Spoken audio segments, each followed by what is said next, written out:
Programme evening our लेकर मैं हूं आपका मेजबान मोहम्मद फारूक नजर और अपने तमाम देखने और सुनने वाले नाजरीन को प्रोग्राम में खुशामदीद कहता हूं। आज अब 29 रबीउस्सानी है, 14 दिसंबर पीर, और आप ये प्रोग्राम देख रहे हैं लिबर्टी टीवी और i14 न्यूज से बराह रास्त। हर पीर के रोज हमारा जो सेगमेंट होता है आज शाम तक, और उसमें मेरे साथी मेजबान हैं आगा सैयद अली मूसवी। उनको भी प्रोग्राम में पहले शामिल कर लें और उसके बाद जो स्टोरीज हैं। अस्सलाम वालेकुम मूसवी भाई। वालेकुम सलाम रहमतुल्लाहि व बरकातहू। तमाम नाज़रीन जी। नाज़रात और सबको प्रोग्राम में खुशामदीद कहेंगे और परवरदिगार की बारगाह में दुआ गो भी हैं, पुरुम्मीद भी हैं कि आप जहाँ कहीं भी होंगे सदक़े में मोहम्मद वाले मोहम्मद अलैहिस्सलाम के खैर वाक़िफ़ से। इंशाल्लाह, जज़ाकल्लाह भाई, बहुत शुक्रिया। अच्छा मुसीब भाई, अब 2 रोज से या ये जो कल जलसा हुआ लाहौर में, इस पे तो बहुत सी खबरें हैं और अभी तक उसकी खबरें आ रही हैं। उसको कोई लोग जीत करार दे रहे हैं, कोई लोग उसको रिकवर करने में लगे हैं। लेकिन इससे पहले कि हम पाकिस्तान के मामलात की तरफ बढ़े, आपके पास जो बैनुल अक़वामी इश्यूज हैं पहले वो नाज़रीन तक पहुंचा दें। बहुत जी। शुक्रिया। चूँकि जैसे कि आप सबके इल्म में है कि बहुत तेज़ी के साथ हादिसात और वाक़यात की जो रफ़्तार है, वो काफ़ी तेज़ हुई है और हर गुज़रते हुए दिन के साथ, हर गुज़रती हुई घड़ियों के साथ कोई न कोई वाक़या जो है वो रोज़ना हो जाता है। तो इस प्रोग्राम में पूरे हफ़्ते का एक सम अप जो है वो पेश करते हैं, ख़ास-ख़ास चीज़ें जो इस पूरे हफ़्ते के अंदर हुई होती हैं इंटरनेशनली हवाले से, वो आपके सामने जो है पेश करते हैं। कंदहार के अंदर ख़ुरेस झड़प हुई है तालिबान के साथ, तक़रीबन 51 यानी 51 जो है वो जंगजुओं के हलाक होने की खबर है। अल मुस्तफ़ा इंटरनेशनल यूनिवर्सिटी पर अमरीकी जो है वो पाबंदी लगा दी गई है। पूरी दुनिया भर में जो है वो उसके अकाउंट्स और ये तमाम चीज़ों को जो है वो मुंजमद करने की जो है वो तैयारी हो रही है। हालाँकि इसको पूरी दुनिया में मज़म्मत हो रही है और ये इल्म दुश्मनी और तालीम से दुश्मनी वाली जो है वो कार्रवाई करार दी जा रही है, क्योंकि अगर कहीं पर लेन-देन का मामला होता है, कहीं पर कोई बिज़नेस है, कोई और चीज़ है, तो बात समझ में आती है कि जो है वो आप पाबंदी वहाँ पर भी जो है वो गैर मंतकी और गैर उसूली होती है। मगर इल्म के मामले में तो कहीं पर भी एक पूरी इंसानियत में भी कहीं भी दुश्मन भी जो है वो इसके ऊपर आवाज़ जो है वो अंगुश्त नहीं उठाता कि भई इल्म के बज़ाहिर सामने से तो लोग बहुत अच्छा प्रेज़ेंट कर रहे होते हैं। तो वहाँ पर जहाँ पर ये अमरीकी पाबंदी लगी एक यूनिवर्सिटी के ऊपर, एक दरसगाह के ऊपर, तो इस पर जो है वो अंगुशनुमाई हो रही है पूरी दुनिया से और इसकी शदीद मज़म्मत हो रही है। जद्दा की बंदरगाह पर ऑयल टैंकर के अंदर धमाका हुआ है। अब इसकी तफ़सीलात आपकी खिदमत में पेश करेंगे। न्यूयॉर्क में मैनहट्टन के इलाके में दवाइया तक़रीब के ऊपर चर्च में हमला किया एक शख्स ने। तुर्की, अमारात और यूनान के इसराइल के साथ ताल्लुकात ख़राब करना चाहता है, इसराइल का दावा है। इसराइल की आइंदा माह तक यूएई में अपना सफारतखाना खोलने की जो है वो तैयारी हो रही है और तुर्की पर अमरीकी दबाव जो है वो काम कर गया है और कुछ अरसे की कशीदगी के बाद जो है वो इस्लाम के खुद साख्ता ठेकेदार साहब ने दोबारा इसराइल के लिए अपना सफ़ीर मुकर्रर कर दिया है। तो ये तमाम चीज़ें, इसकी थोड़ी-सी डिटेल देख लेते हैं। अफ़गान वज़ारत दाखिला के मुताबिक कई घंटों से जारी रहने वाली खूनरेज़ झड़प में 51 तालिबान जो है वो मारे गए हैं। गैर मुल्की मीडिया के मुताबिक दर्जनों तालिबान हमलावरों ने कंदाहार के शहर के इर्द-गिर्द 5 अज़ला में सरकारी दस्तों की चेक पोस्टों पर बैक वक़्त एक बड़ा हमला किया था, जिसमें जो है वो दोनों तरफ से भारी हथियारों का इस्तेमाल हुआ, जिसमें 51 तालिबान के हलाक होने की जो है वो खबर है। अफ़गानिस्तान हनूज़ जो है वो अदम अमन-ओ-अमान का शिकार है। लाख कतर के अंदर मुआहदे हुए, तमाम चीज़ें हुई, मगर हम देखते हैं कि जब भी अमन का प्रोसेस, पीस प्रोसेस आगे बढ़ता है तो कभी न कोई कार्रवाई हो जाती है। अभी गुज़िश्ता हफ़्ते जो है वो अमेरिका ने फ़िज़ाई हमला करके 18 तालिबान हलाक कर दिए। उसके बाद से दोबारा जो है वहाँ पर जंग छिड़ गई, जिसमें ज़्यादातर नुकसान जो है वो आम आवाम का हुआ करता है। ये जंगजू कभी-कभार मारे जाते हैं, मगर ज़्यादातर जो बम धमाके और नाअमनी की वजह से होता है, वो आम आवाम का नुकसान होता है, इंफ्रास्ट्रक्चर खराब होता है, तालीम के, रोज़गार के सब मौक़े जो है वो उसके अंदर तातुल का शिकार हो जाता है।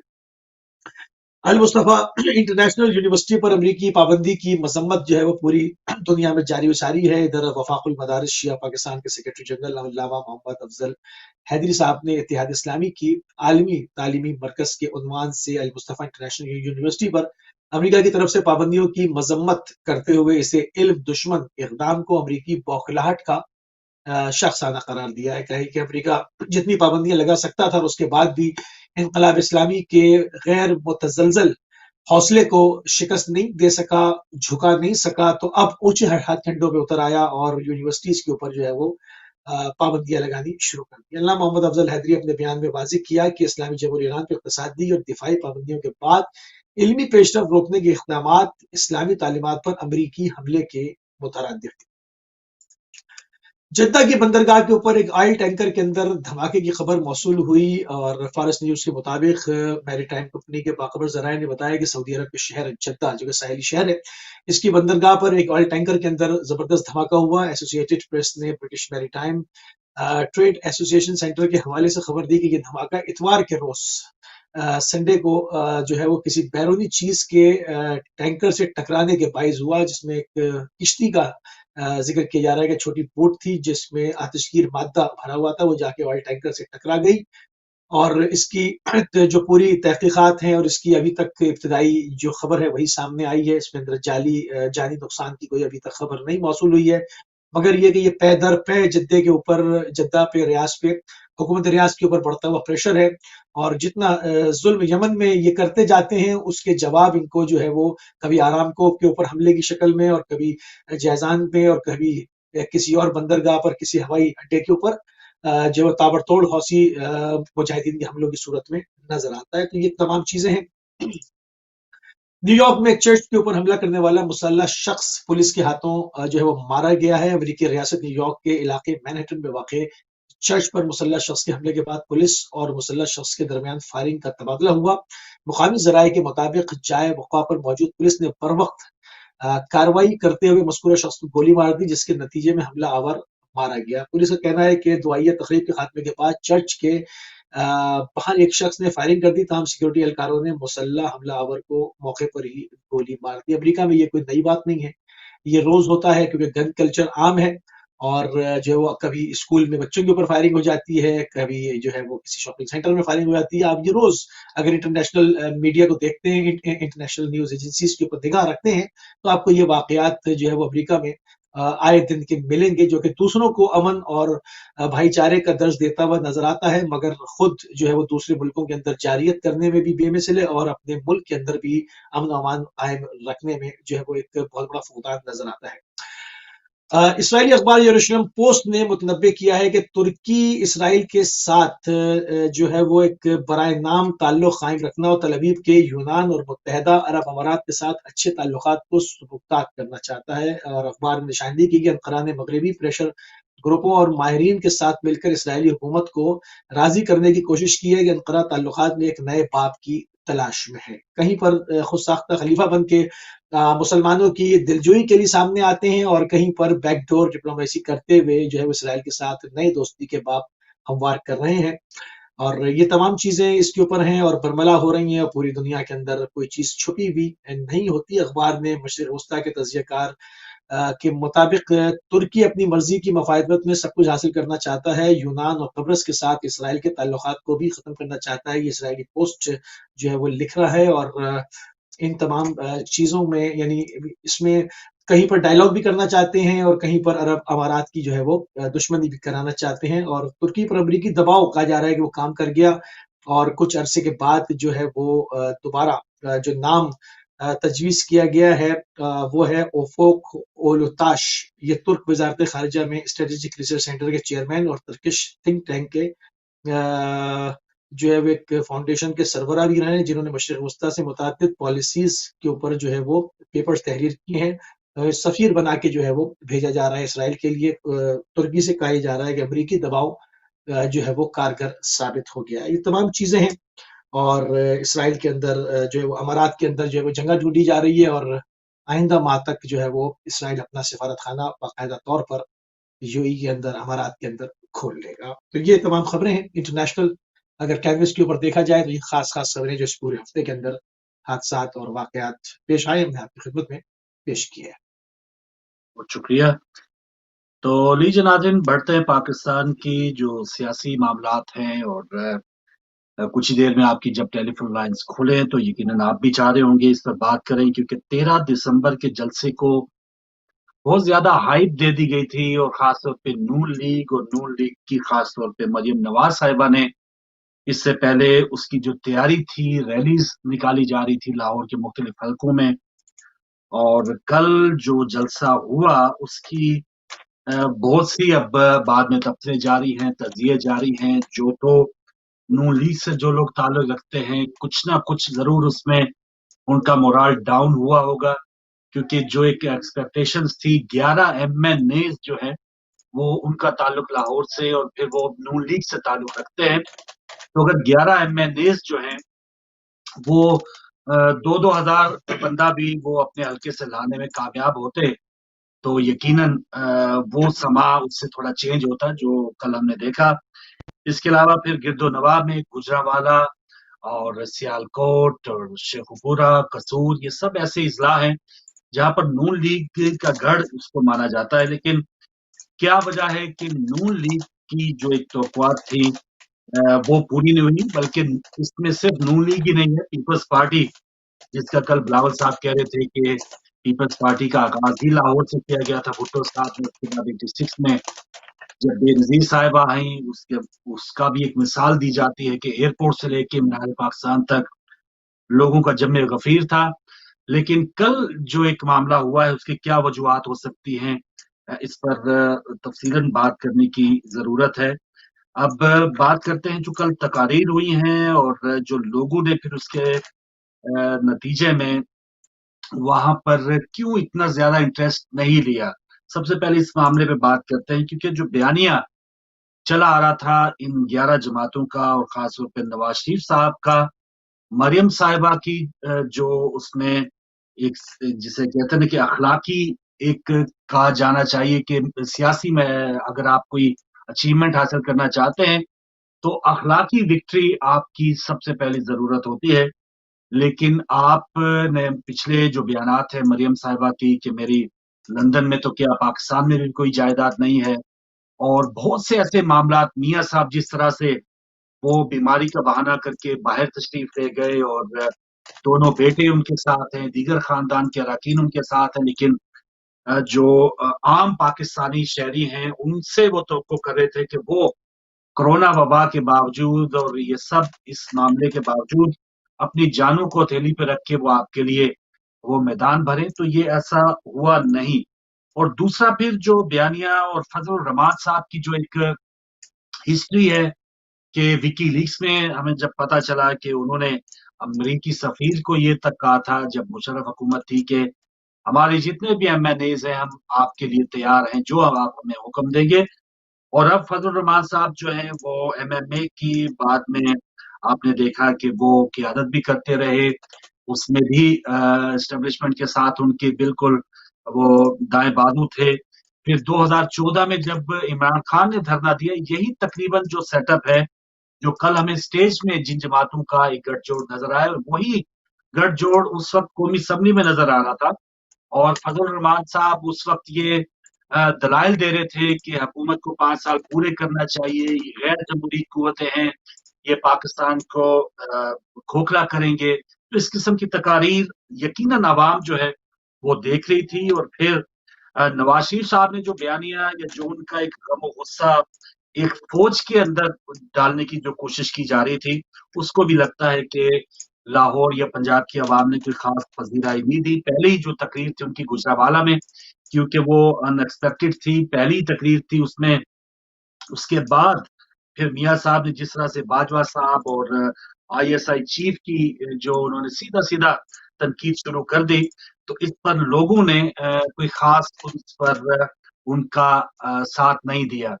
और इसकी वजह यह भी हो सकती है कि अगर कोई नया बंदा कोई इस मामले को कोई कहता, और कल उनकी तकरीर में अजीबोगरीब बातें थी कि जब वो अपने आप को कह रहे थे कि मैं 3 बार प्राइम मिनिस्टर मुंतखब हुआ, तो उसको वो जस्टिफाई कर रहे थे कि ये अवाम ने उनको मुंतखब करवाया। हालांकि हम सब जानते हैं कि नवाज शरीफ साहब का अ, की उंगली पकड़ने वाले कौन थे और यहाँ तक पहुंचाने वाले कौन थे।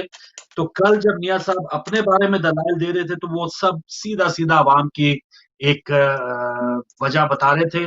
लेकिन जैसे ही इमरान खान की बात आती है, 2018 के इलेक्शन की बात आती, तो फिर उसमें वो एस्टेब्लिशमेंट को बीच में लाते, चंद जर्नैलों को लाते, और उनके ये अल्फाज थे कि चंद जर्नैलों ने 2018 में तय किया कि एक कठपुतली को लाना है, और इस हुकूमत को उन्होंने घरंडू का सर्कस करार दिया। अपने दौर की आटे की कीमत उन्होंने 35 रुपए, चीनी की 55 रुपए। तो कुछ चीजें जो उन्होंने ओवरऑल बताई, अब थोड़ा सा इस एंगल से बात कर देखें कि कौन कह रहा है इसको, थोड़ा सा थोड़ा पस से पुश डाल के क्या कह रहा है, इस पर आते हैं।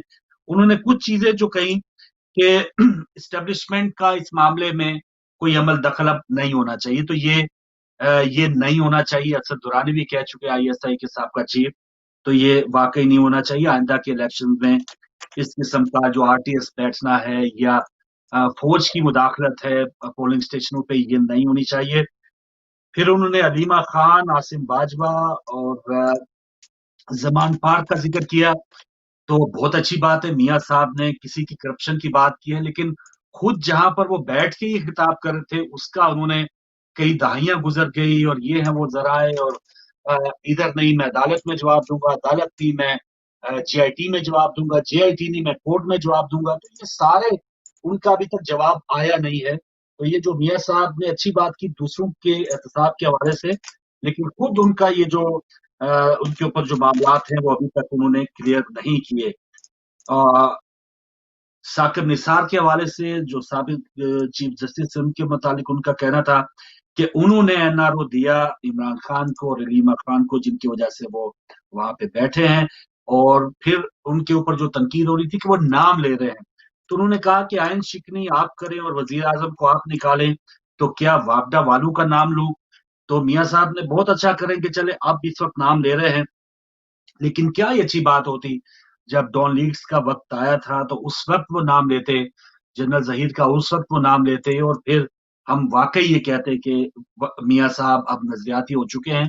आखिरी दम तक वो ये कोशिश करते रहे, बल्कि आखिरी दम हुकूमत के बाद भी ये साल 1.5 साल जो ट्विटर बंद रहा, मियां साहब की बस एक झलक आ जाती थी, पीछे होटल में बैठे हैं या वॉक कर रहे हैं, एक एक तस्वीर कभी कभार आना।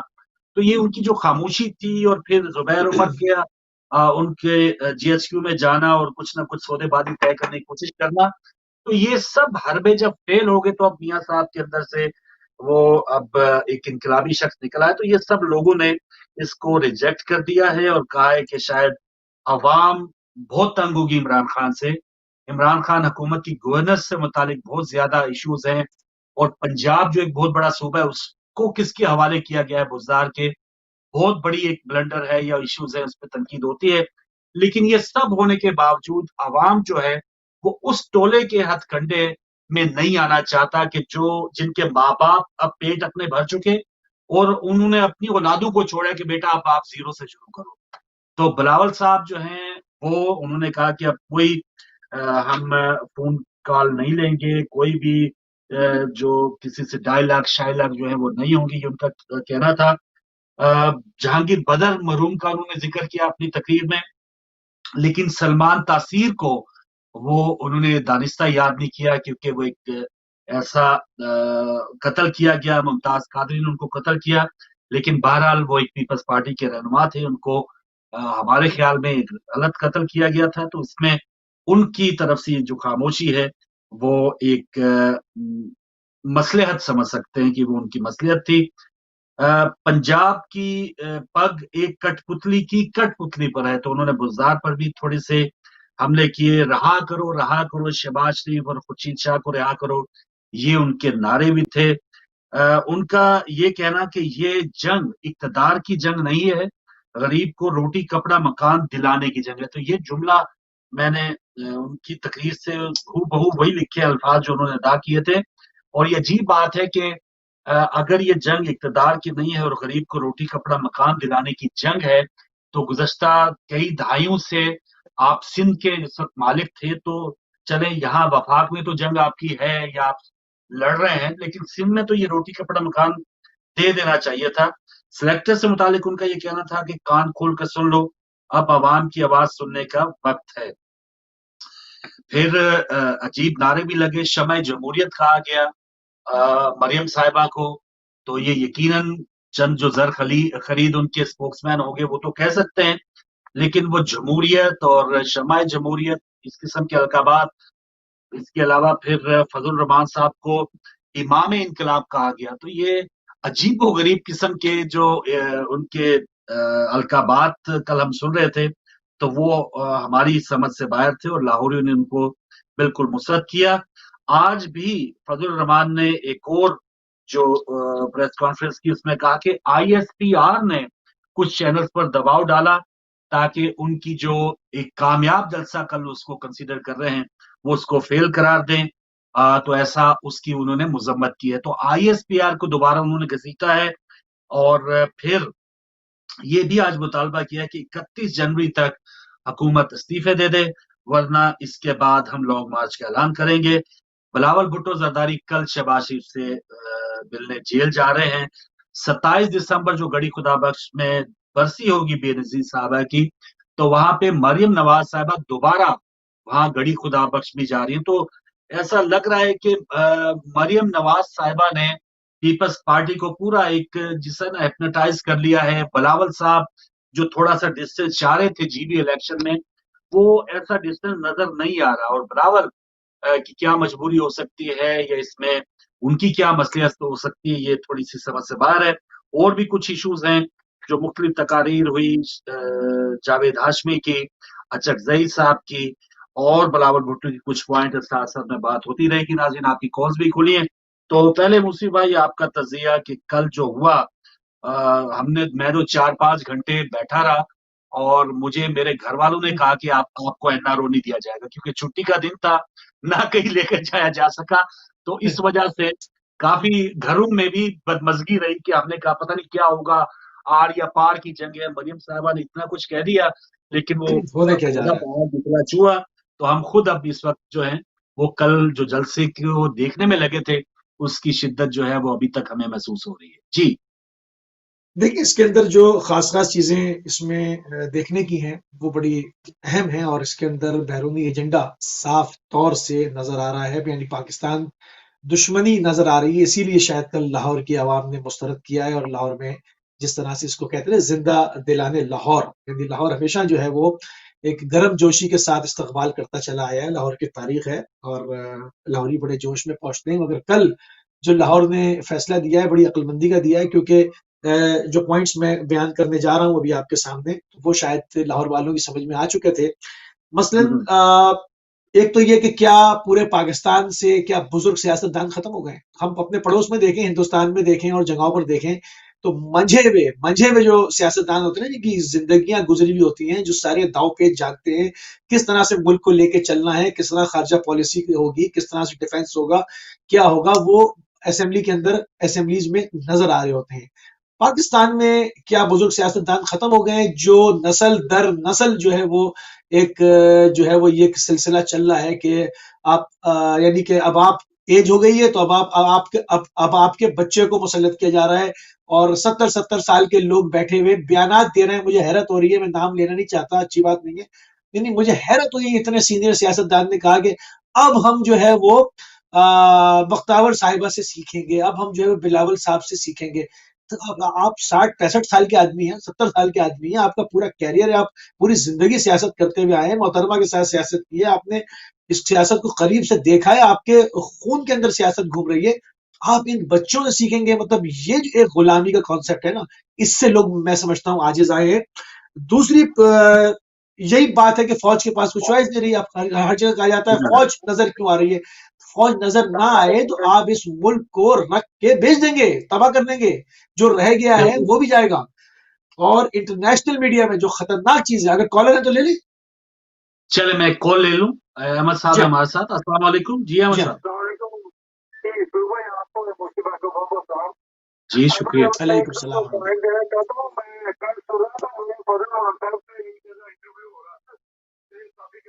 जी।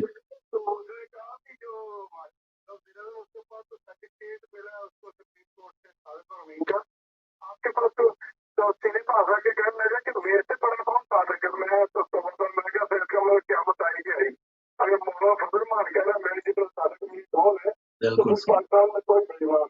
हम्म। बिल्कुल।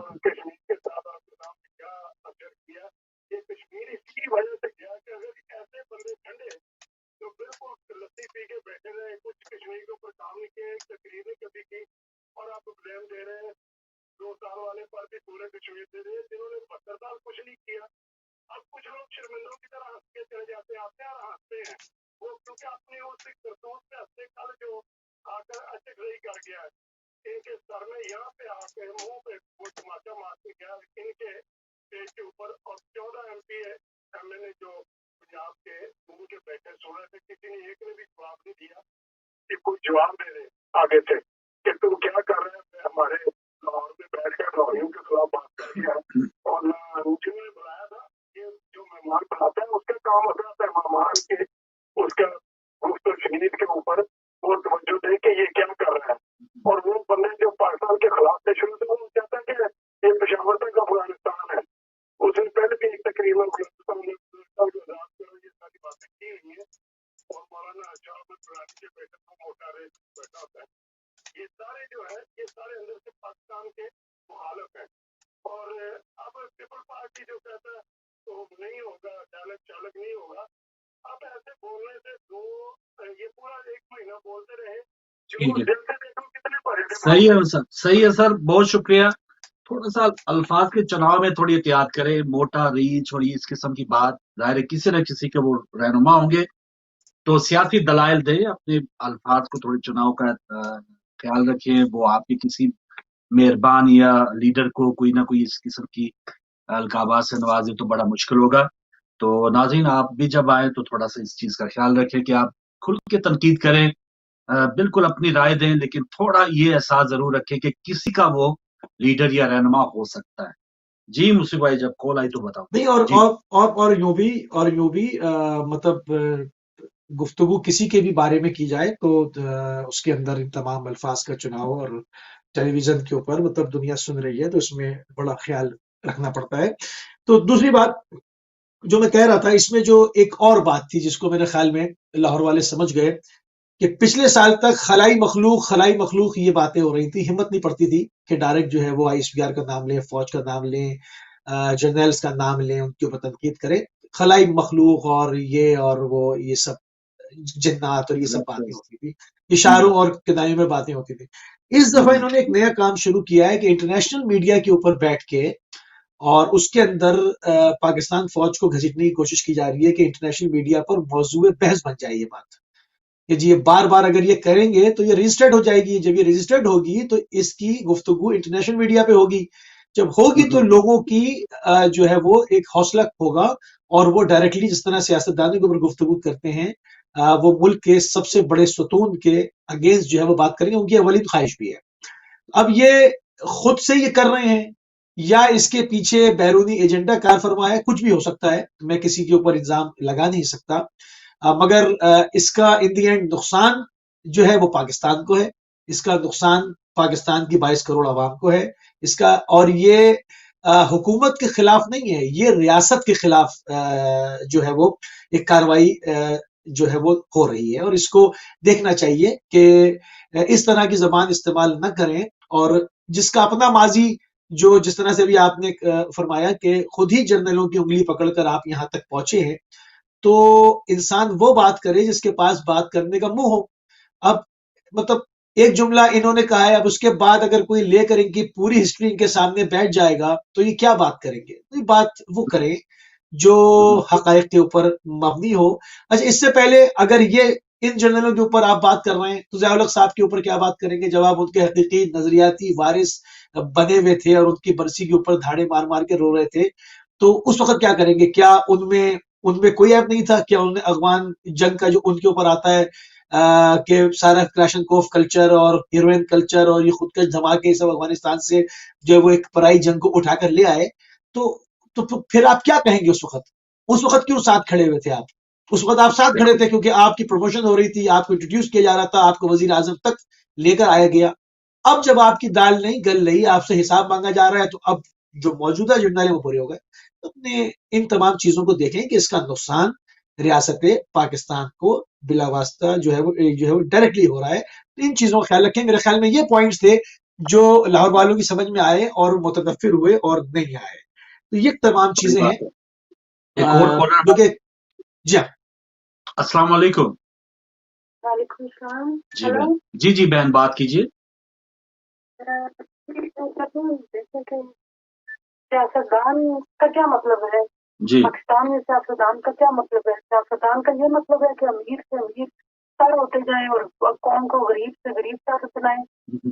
हमारे सियासतदानों के अगर किसी भी हल्के में जाए, किसी भी सिटी में जाए, किसी विलेज में जाए, किसी भी जगह जाए, तो आप देखो, कंपेयर करें सियासतदानों के लाइफ स्टाइल को, उनके जो आगे पीछे जो उनके जिन लोगों को वो मराहत देते हैं, जो सहूलतें देते हैं, जो कुछ भी देते हैं, वो सिर्फ उनकी पार्टी के लिए लोग, बाकी आवाम के साथ तो उनका कोई ताल्लुक नहीं होता। पार्टी के लोगों को ठेके दे दिए, ये दे दिया, पुल दे दिए, सड़कें दे दी और कुछ दे दिया।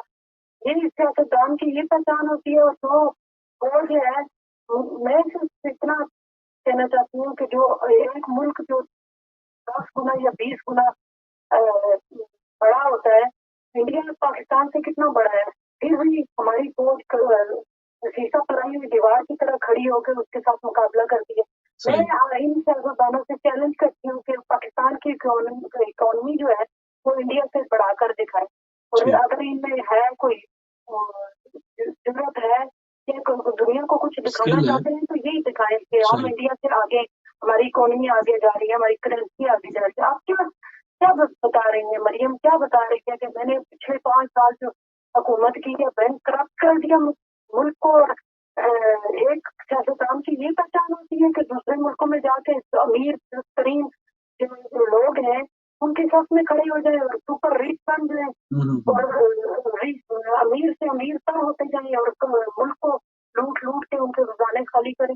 ये क्या तरीका है?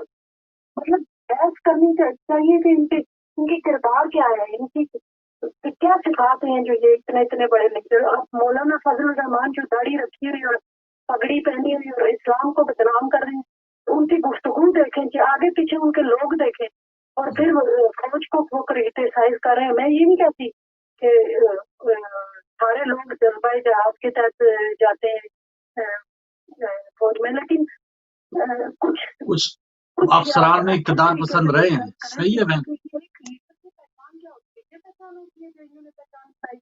बिल्कुल सर। लोगों को गुलाम बनाते हैं, पूरी कौम को इन्होंने गुलाम बनाया हुआ है, पूरी कौम को धकेल के पीछे कर देते हैं और अपनी पार्टी के लोगों को सबसे ज्यादा जो फायदा उठाते हैं, इनकी पार्टी के लोग उठाते हैं और कोई आम बंदा तो इनके करीब नहीं जा सकता। इन्होंने इतने बड़े बैरियर अपने आगे पीछे लगाए होते हैं कि आम बंदे को तो एहसास ही नहीं है इनको रास्ता करने की। रास्ता सिर्फ होता है जब इलेक्शन होते हैं। ठीक है बहन, बहुत शुक्रिया, बहुत शुक्रिया।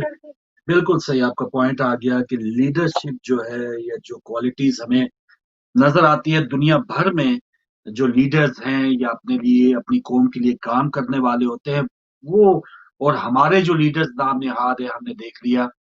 और बस ज़िया दौर के बाद से जिस तरह से ये मामलात आगे बढ़ रहे हैं मुल्क के, तो इसमें अब ये एक ऐसा वक्त आ चुका है मुसीब भाई कि अब ये जो टोला सियासी या मुफाद परस्त टोले, ज़ाहिर है यकीनन इसमें पीटीआई में भी कुछ ऐसे लोग होंगे, पीडीएम के लोग भी ऐसे हैं कि जो बस इक़्तिदार चाहते हैं, वो हिस्सा चाहते हैं। वो चाहते हैं कि अगर मैंने रियासत के जिसे कहते हैं ना कि बयानिया या पाकिस्तान की हमायत में अगर मैंने जीना है, तो उसकी कीमत मुझे पाकिस्तान अदा करे तो फिर मैं पाकिस्तान की हमायत करूंगा।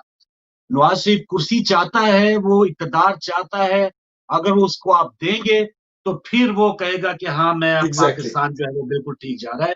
तो ये कीमत मांग रहे हैं। तो आप इस टोले को ठीक है, जो ईरान में जो सूरत-ए-हाल होती है या इवन सऊदी अरब की भी हम कह सकते हैं कि वहां पर वो जो भी ज़ालिमाना उनका निज़ाम होगा, लेकिन रियासत से मुतालिक या अपने इक़्तिदार से मुतालिक वो जो भी दाएँ-बाएँ देखते हैं, वो शहज़ादे हों, कोई भी हों, वो उनको आईनी हाथों से निपटते हैं। तो पाकिस्तान में ऐसे लाडले जो हैं, अब ये लाडला जो ग्रुप है, इसका कोई ना कोई इसको मंतकी अंजाम तक पहुंचाना चाहिए। कोई किसी को इजाज़त नहीं होनी चाहिए। जी। इसमें आपने एक चीज़ नोट की होगी, आप देखें पूरी इंटरनेशनल मीडिया इसको देख रहा है और वो मनाज़िर हमारे पाकिस्तान के मुतअद्दिद चैनल्स के ऊपर दिखाए जा रहे हैं, जो कि पूरी दुनिया के अंदर जो है वो बड़े-बड़े चैनल्स हमारे आते हैं, यहाँ भी आते हैं, अमेरिका में भी, कनाडा में भी, हर जगह आते हैं। ये जो फजलुर रहमान साहब एक फौज बनाकर लेकर आए हैं, ज़रा उनके हुलिये के ऊपर रिविज़िट करें कि क्या इस्लाम की सूरत पेश कर रहे हैं आप। उनको सबको पीली शलवार कमीज़ें पहनाई हुई हैं, येलो आपने, हाथों में डंडे उनके, और जिस तरह से आपने हजारों की तादाद में वहशी लाके रोड पे छोड़ दिए हैं जो गाड़ियों पर डंडे मार रहे हैं, मैं कल पूरे मनाजिर देख रहा था। तो ये इसको जरा सोचें। ठीक है, और पाकिस्तान के काला अंदर भी खाना दिया जा रहा है। अनएक्सेप्टेबल है, ये हम्म, पाकिस्तान के अंदर भी जो है वो एक्सेप्टेबल नहीं है। मतलब जो पाकिस्तान की पढ़ी लिखी सोसाइटी है वो इसको बिल्कुल उस तरह देख रही है जिस तरह से लाल मस्जिद वालों ने किया था, कि उसमें वो बिल्कुल सही। सैकड़ों हजारों औरतें जो है वो छतों पे खड़ी हो जाती थी और सबके हाथ में डंडे होते थे, उसको क्रिटिसाइज कर रहे थे कि पाकिस्तान कहाँ जा रहा है।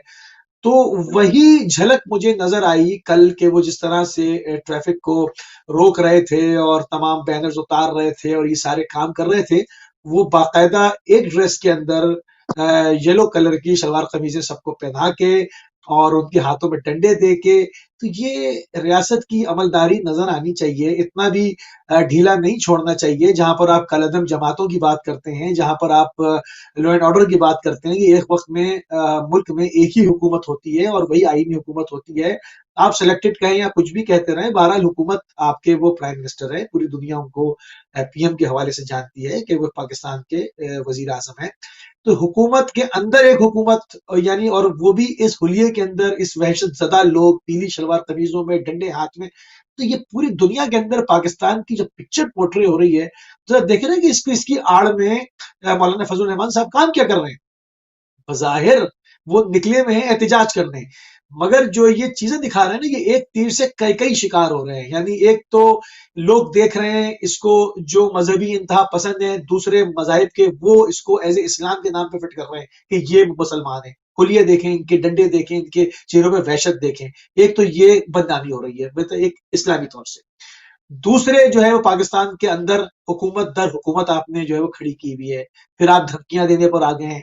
तो ये जो चीजें हैं ना, इसमें थोड़ा सा मैं देख रहा हूं कि रियासत को, ठीक है, अपोजिशन का हक है वो एहतजाज करे और धरना भी दे, जलसा भी करे, सब कुछ करे, मगर ये डंडे लेके रोडों पे आना और आम आवाम को तंग करना और रोडें बंद करनी और बैनर्स और उतारने और आज ये साइन बोर्ड देखें उतारने, कि ये सब क्या है? उनका उनकी देखेंगे एक सीना जोरी देखें कि आज भी उन्होंने आईएसपीआर जो पाकिस्तानी फौज का जो एक तर्जमान इदारा है उसके मुतालिक कहा जा रहा है कि उन्होंने कल चैनल्स पे दबाव डाला और इसको फेल करने की कोशिश की। अब इनके पास कोई हरबा, पहले मुल्तान में जो हुकूमत ने, क्योंकि इमरान खान हुकूमत की भी बहुत बड़ी बड़ी नादानी और ब्लंडर्स, ना तजर्बाकारी के वो सामने आ रहे हैं, और अच्छा हुआ लाहौर में कुछ उन्होंने सीखा और कोई भी एक पकड़ दकड़ नहीं हुई।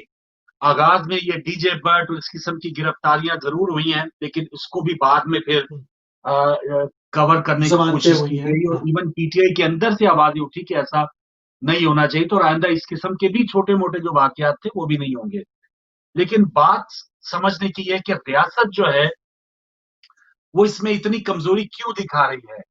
पाकिस्तान एग्जैक्टली। की आला फौज को इसमें घसीटा अगर जा रहा है, तो इसमें पाकिस्तानी फौज या पाकिस्तानी बल्कि हुकूमत का इस वक्त फर्ज बनता है कि फजल रहमान से या तो इसके शवाहिद मांगे जाए, और अगर शवाहिद वो नहीं दे सकता या इस किस्म की जो उसके तो सॉफ्टवेयर जो, अपडेट किया जाए, जी हाँ, वो तो सॉफ्टवेयर सॉफ्टवेयर अपडेट अपडेट करें। किया जाए। और अगर वो अपडेट के काबिल नहीं है तो इसको इतना बड़ा पाकिस्तान के स्टेज को यूज नहीं, करने पाबंदी का लगाए क्या ना, नहीं होना जिस चाहिए। तरह अल्ताफ हुसैन पर पाबंदी लगाई गई, इस तरह पाबंदी लगाएं, क्योंकि ये पाबंदी, रियासत की छवि भी बिगाड़ रहे हैं और जी पुरअमन तरीन मजहब इस्लाम की छवि भी गलत प्रेजेंट कर रहे हैं। दो दो दिफात इनके ऊपर लगनी चाहिए। इनको जी। फौरन इनका काम उसी तरह से करें, उसी तर्ज के ऊपर जिस तर्ज के ऊपर अल्ताफ हुसैन साहब के साथ आपने आहनी हाथों से निपटा है। ये कह नहीं रहे हैं, उन्होंने डायरेक्ट पाकिस्तान को कह दिया था, ये कह नहीं रहे हैं, ये सारे काम वही कर रहे हैं, टारगेट सारे इनका काम वही वही है, कर रहे हैं, कह नहीं रहे हैं, मंजिल वही कह नहीं चाह रहे रहे हैं हैं। बस। बिल्कुल हाँ, सही, मंजिल वही बिल्कुल है सही। सबकी। मंजिल वही है। जी अस्सलाम वालेकुम। अस्सलाम वालेकुम।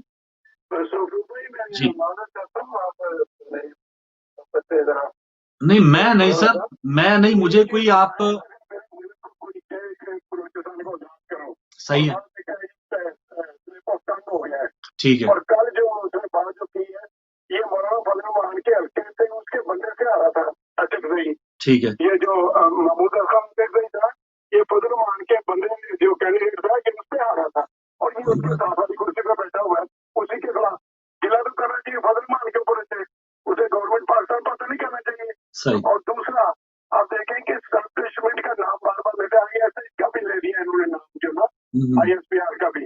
तो ये जो करते हैं बातें, वो ये अभी 3-4 दिन ये नहीं बोलेंगे, सब बयानियां बनाएंगे। आज शहबाज शरीफ से मिलने गए हैं जेल में, कल मुलाकात होगी वहां बैठ के, क्योंकि वो फौज के हक में है, वो कहेंगे इस्तीफे ना दे, क्योंकि अगर इन्होंने इस्तीफे दे दिए, इनसे सेल भी चले जाना है और फिर इनसे सेनेट भी चले जाना है, जो सेनेट के होने ना क्या 10 सीटें, वो भी चले जानी है। कभी घाटे का सौदा आज तक नहीं।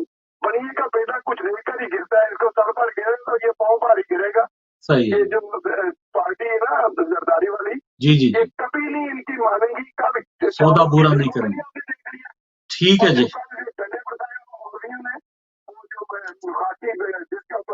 जिक्र कर रहे हैं, जी जी जी। उसने कहा इन्होंने अपने अंदर जो आज इजलास हुआ उसमें, अगर ये मदरसों के लोग ना आए होते तो कोई भी हाजिरी नहीं थी हमारे जो जलसे की। सही है। और ये तरह से 11 जमातें इकट्ठी होकर ये जो 16,000 और 500 आए हैं ना, जिनको नवाजा हुआ, जिनको प्लाट, जिन्होंने कब्जे, जिन्होंने बिजली कुल्लू वाली बाली हुई है, जिसने गैस चोरी की बाली की, इनके लिए वो निकलते हैं। सही है। इसलिए ताकि हमारा दाव लगा हुआ है, हम उसी तरह खाते जाए जैसे मुंह को खून लगा हुआ है। यही बात है, यही बात है। ये इसी बात को ज्यादा हमें जाहिर है उनका जो काम है, जिनका कई दहाइयों से जिनका दाव लगा हुआ था, वो तो यही चाहेंगे कि ये सिलसिला अगर हमारे अंजाम तक पहुंचे तो अब हमारी औलादें इससे लुत्फानंदोज होती रहें। लेकिन रियासत या पाकिस्तान जो है, ये इसकी कितनी इजाजत इसको देनी चाहिए, ये सबसे अहम मामला है। मुझे अगर हम एज ए पाकिस्तानी देखें तो अब ये भी खदशा है, ये भी डर है ना कि बाज औकात होता है, जैसे इमरान खान साहब ने कहा, वो कश्मीर के बारे में एक तकरीर करके जब वो वापस आए तो उन्होंने उसको तशबीह करार दी, मैंने वर्ल्ड कप जीत लिया है। एक डर हमें ये है कि अब ये आज कल का जो उनका जलसा फ्लॉप हुआ है, तो ये इसमें ये ना कहना शुरू कर दे, हाँ वो मैं तो बहुत बड़ा एक कामयाब लीडर हूँ या मैंने अब वर्ल्ड कप जीत लिया है। जो इनके अंदर जो नकायस हैं, जो गवर्नेंस के इश्यूज हैं, जो डिलीवरेंस के इश्यूज हैं, जो महंगाई है, वो इमरान खान के ऊपर दबाव रहना ही चाहिए, ताकि वो इस किस्म के मामलात, वो या जो एटीएम मशीनों की बात हो रही है, तो वो पीटीएम एग्जैक्टली। की तहत वाली नहीं है। तो ये एज ए पाकिस्तानी हमें ये जरूर सोचना चाहिए कि अब हम ये ना हो कि पीटीएम का जलसा फ्लॉप हुआ तो इसको इमरान खान जो है वो ख्वाबे खरगोश में चला जाए और इसको एग्जैक्टली। भी वर्ल्ड कप करा दे दें कि मैंने जीत लिया है। तो ऐसा नहीं होना देखिए, चाहिए। हाँ, इमरान खान साहब की हुकूमत को हमने कब कहा यहाँ से कि भाई वो 100% दुरुस्त काम कर रही है? जो सही काम जी हाँ। करते हैं नहीं, वो वो अपने आप सराहते को हैं। कहते हैं, हम तो हाँ, कहते हैं, हम तो तनकीद कर, लेकिन वो अपने आप को यही कहते हैं कि मैंने वर्ल्ड कप जीत लिया, एक तकरीर हाँ, तकरीर करके। नहीं नहीं, उनको उनको ख्वाबे गफलत से बाहर आना चाहिए। कोई वर्ल्ड कप जी नहीं जीता है, जो आपने वादे किए थे उसको डिलीवर करने की कोशिश मुसलसल करते रहे। गो के कोरोना आ गया, आपके पीछे ऑपोजिशन जो है वो हकीकी ऑपोजिशन नहीं हो रही है। ऑपोजिशन ये होती है कि आपको वादे याद दिलाएं और आपसे काम कराएं। वो तो आपको काम ही जी। करने देना ही नहीं चाहते, वो तो आपको एज ए पीएम देखना ही नहीं चाहते। तो ये ऐसे माहौल में काम करना जरा और मुश्किल हो जाता है, चैलेंजेस ज्यादा और बढ़ जाते हैं। मगर बात यहाँ पर यह है कि अवाम अवाम को अब सोच लेना चाहिए कि जो अपोजिशन सामने खड़ी है, मैं एक सवाल करता हूँ, क्या इन सब के दिल आपस में एक साथ है? क्या ये सब अपनी अपनी वजारतों के चक्कर में नहीं है? अभी अभी अगर मामला लग ये रहा है कि ये खुद माशाल्लाह की तरफ दावत दे रहे हैं, और जब माशाल्लाह आ जाता है तो फिर चीखना शुरू हो जाते हैं कि डिक्टेटर आ गया, आमिर आ गया, ये आ गया, वो आ गया। तो मगर माहौल बनाते ये खुद है, सब में मिलके। अगर बल्कि मतलब मिठाइयां तक आपके भी बांटी 5 साल जाती हैं। पूरे हुए थे। हाँ, गैर जी हाँ जी। जमहूरी जब आप रवैये रखेंगे और जमहूरियत को डिरेल करेंगे और जमहूरियत गिरेगी, तो ऑप्शन क्या रह जाता है? क्या हिंदुस्तान वालों से कहें आप आकर हमारा मुल्क चला लें, थोड़ा हुकूमत आप भी कर लें? माशाल्लाह ही आएगा ना, और कोई चॉइस नहीं रहती। तो ये हम्म, जिस नहज के ऊपर लेके जाना चाह रहे हैं, मुझे लग ये रहा है कि ये माशाल्लाह को खुद दावत दे रहे हैं और उसके बाद 10-15 साल तक सुकून से बैठे रहेंगे। ये हम्म, सारा काम यही हो रहा है। मगर इसमें पिसता कौन है? इसमें अवाम पिसती है फारूक भाई। इसमें अवाम का 2 वक्त का जीना जो है ना, 2 वक्त की रोटियों को मुहाल हुई हुई है उनको।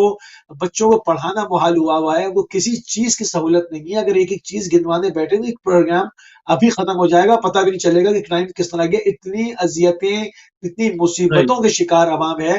कॉलर है तो ले लें। कॉलर। अस्सलाम वालेकुम। भाई जी बात अली साहब। करो, भाई तो फिर दे सकता हूँ। जी शुक्रिया।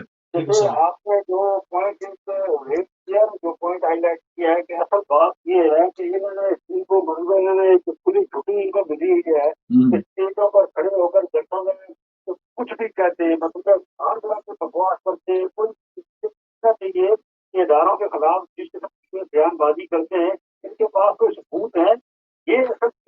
मतलब रियासत को या अदालतों को या हुकूमत को इनको कोर्ट में लेकर जाना चाहिए और इससे पूछ करने चाहिए जो ये इदारों पर मतलब जनरल बाजवा पर या कोर्ट के ऊपर जिससे बयानबाजी करते हैं तो उनको चाहिए कि इनको इस तरह की खुली छुट्टी नहीं देनी चाहिए।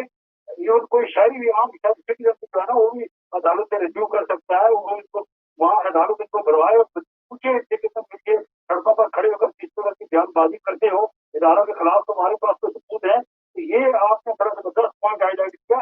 ये कमजोरी या रियासत की और हमारे मुल्क के जो अदारे हैं या हमारी जो अदालती जो निज़ाम है ये कमजोरी है।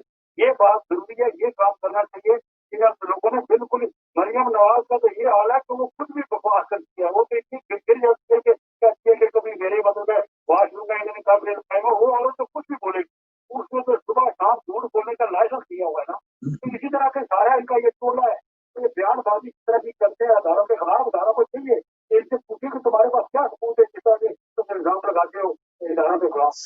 सही है, बहुत शुक्रिया। बिल्कुल सही। और अगर इलेक्शन की बात की जाए और उसमें अभी जो इसहाक डार का इंटरव्यू था, यूरोपीय यूनियन का हवाला दिया एंकर ने कि छोटे मोटे वाकयात के अलावा कोई 2018 में इलेक्शन के अंदर कोई इतनी बड़ी धांधली नहीं हुई। इसमें जो 2013 में भी हमने देखा जो पटिशंस थी वो इससे कई गुना ज्यादा थी।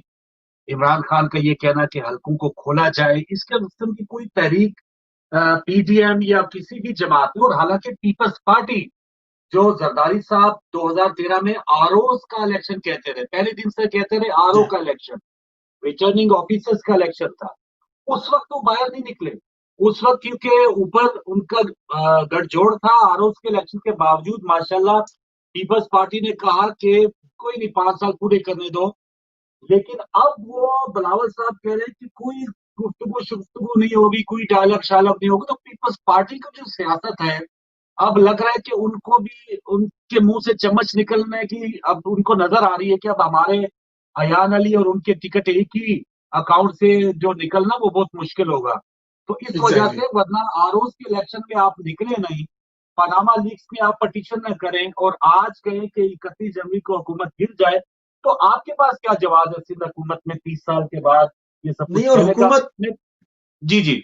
और हुकूमत गिर जाए मतलब हुकूमत गिर जाएगी तो इस तरह से तो पाकिस्तान नहीं चलेगा ना। मतलब आप उनकी हुकूमत गिरा दें, आप बनाएंगे, वो गिराने के लिए खड़े हो जाएंगे। तो एक जमहूरियत को पनपने तो दें, फिर जब माशाल्लाह आता है तो फिर आप लोग सब मिलके जो है वो शोर कर रहे होते हैं कि जी डिक्टेटरशिप आ गई। अब अगर जमहूरियत चल रही है तो उसको चलाएं, इसका हुस्न इसका बरकरार करें ना। मतलब इस तरह से तो नहीं होता कि आप जो है वो ना काम करें और ना करने दें। तो आप तरक्कियाती मंसूबों पे आवाज उठाएं कि भाई आपने ये वादा किया था, ये फंड इधर क्यों उनका नहीं लग रहा है या ये क्यों नहीं हो रहा। मुसीब फिर जो है भाई, वो उनका आपने बीच 18वीं में तरमीम हदफ ही की नहीं हुई है है। ना। अवाम की भलाई तो हदफ ही नहीं है। उनको तो चाहिए कि अब वो इक़्तिदार में आए और पाकिस्तान की जो सारी खजाने की कुंजियां उनके पास होनी चाहिए। अवाम के बारे में अब नवाज शरीफ साहब ने कल कहा कि जब मैं आया तो 20-20 घंटे की लोड शेडिंग थी। तो भाई किसके बाद तुम आए, ये नहीं बताओगे कि जरदारी की हुकूमत थी हाँ, उस वक्त, उसके बाद तुम और आए। उससे पहले कौन था? और उससे पहले उससे कौन पहले था? खुद थे। मुशर्रफ साहब थे। जी जी, उससे पहले वो खुद भी थे। जी, मैं कॉल ले लूं एक, खुद। उसके बाद फिर बातचीत जारी है। अस्सलाम वालेकुम। वालेकुम अस्सलाम वरहमतुल्लाहि जी बिस्मिल्लाह। वबरकातुहू। जनाब। जी। भाई आपको मेरी तरफ से जो है सलाम है और मेहरबानी, वालेकुम वालेकुम सलाम। अस्सलाम। सामीन को एज बैक से जो है उनको मेरी तरफ से सलाम है। जी शुक्रिया, और वालेकुम आज अस्सलाम। का जो मौजूद है आज का मैं पेश करता हूँ। उमराबाद जो है मदरसा जामिया मोहम्मदिया मस्जिद ज़ैनुल आबिदीन टाउन शहीदा आज़ाद किस्म सत्ता पानी कुंज से मैं मुखातब हूँ। और माशाल्लाह। माशाल्लाह। क्योंकि सियासत जो है वो दीन से अलग नहीं है और ना दीन सियासत से अलग है। सही। और हम सब जो है ना सोच की बात यह है कि अपने आप को सियासी और समाजी और माशरती माशी इंफरादी और इज्तिमाई सतह पर अपने आप को कामिल समझते हैं। लेकिन मैं ये आपको गुजारिश करूँगा कि हमारे अंदर बहुत बड़ा नुकसान है कि सिर्फ और सिर्फ अनाज है, तकब्बर है और जहालत से परवरदा माहौल में ये ऐसा माहौल की जहाँ टमाटर दुआ के अगर दुआ करें कि इसके ऊपर आम लगे तो मैं समझता हूँ आप लोगों के ऊपर ऐसा होने वाला है। सही। इसके लिए एक माहौल की जरूरत है और मुझे माहौल होना चाहिए। अगर हम देखें तो हमारे जो लोग हैं उनमें जो रूहानियत है, जो है, वाले से ऑफिस अगर कहते हैं कि हमारा इस वक्त जो मुद्दा है वो लोग हैं जिसके ऊपर हाथ जो है वो अमेरिका और ऐसे लोग उन्हें आज मौजूद होता है साल होने को आया है उसके पापा किया हुआ है तो ये बता दिया गया है और हमारे कौशल के ऊपर खूब तक है और आप शिक्षा के ऊपर आप किसी को नाम दे सकते और इससे आपको और से नाम लेने होंगे है अमेरिका जो है वो इससे आगे है और हमारा मकसद क्या है मुसलमान तो मुसलमान का गम नहीं वो मेरी उम्मत में से नहीं है तो ये जो जहालत है जिसका वरायत है तमदस्ती है वो जो बरादरी आज पाकिस्तान को जो है ना मतलब इसराइल की कानूनी बनाने का एक बहुत बड़ा एजेंडा जो है इंटरनेशनल सतह पर ये जो वार है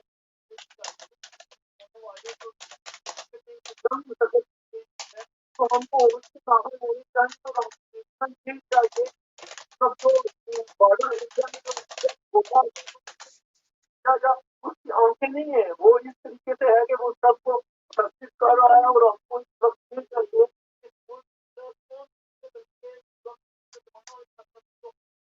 है जो खोज है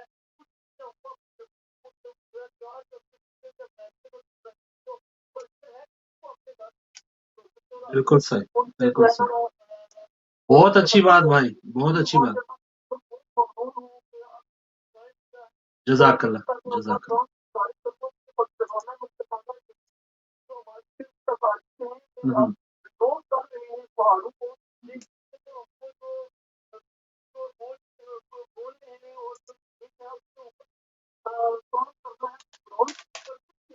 सही है भाई, बहुत शुक्रिया। कश्मीर से आपकी कॉल थी और वाक़ई जो एक बुनियादी नकाइस थे इस पर आपने बात की।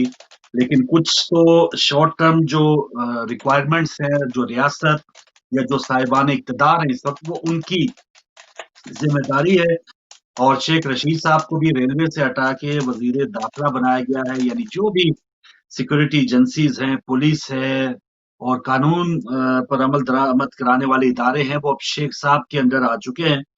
तो इसमें अब क्या वो बेहतरी लाएँगे? और बहुत सी जो तकारीर हुई इसमें अब अचकज़ई साहब ने कल ये भी कहा कि तुर्की तर्ज का इनकलाब आना चाहिए। तो तुर्की तर्ज के इनकलाब के लिए भी चाहिए कि उसमें क्या-क्या उसके शराइत हैं, क्या-क्या उसके लवाज़मात हैं। पहले आप उस हंडिया में वो सब चीज़ें डालेंगी तो वो पक के आएगी ना। आप बीच में से आपके खुद के अनासर क्या हैं कि जो देखिए आपकी इनकलाब की तवक्को करते तुर्की हैं? जी। तर्ज के इनकलाब में भी फौज पे हमला है। तुर्की तर्ज के इनकलाब में भी फौज पे हमला है क्योंकि जी। वहां पर भी फौज की तस्लील हुई थी ना। तो यही कह रहे हैं कि ऐसे होना चाहिए। अगर ना जी। हो पाया तो क्या होगा? फौज का मोरल डाउन होगा। तो ये अफगानिस्तान के मफादात का तहफ़्फ़ुज़ करते हैं पाकिस्तान में बैठकर। मगर मेरी फिर मैं वही कहूंगा फारूक भाई, मुझे समझ में नहीं आ रहा कि ये रियासत इनको इतनी लचक दे क्यों रही है, इनको क्यों छोड़ा जा रहा है।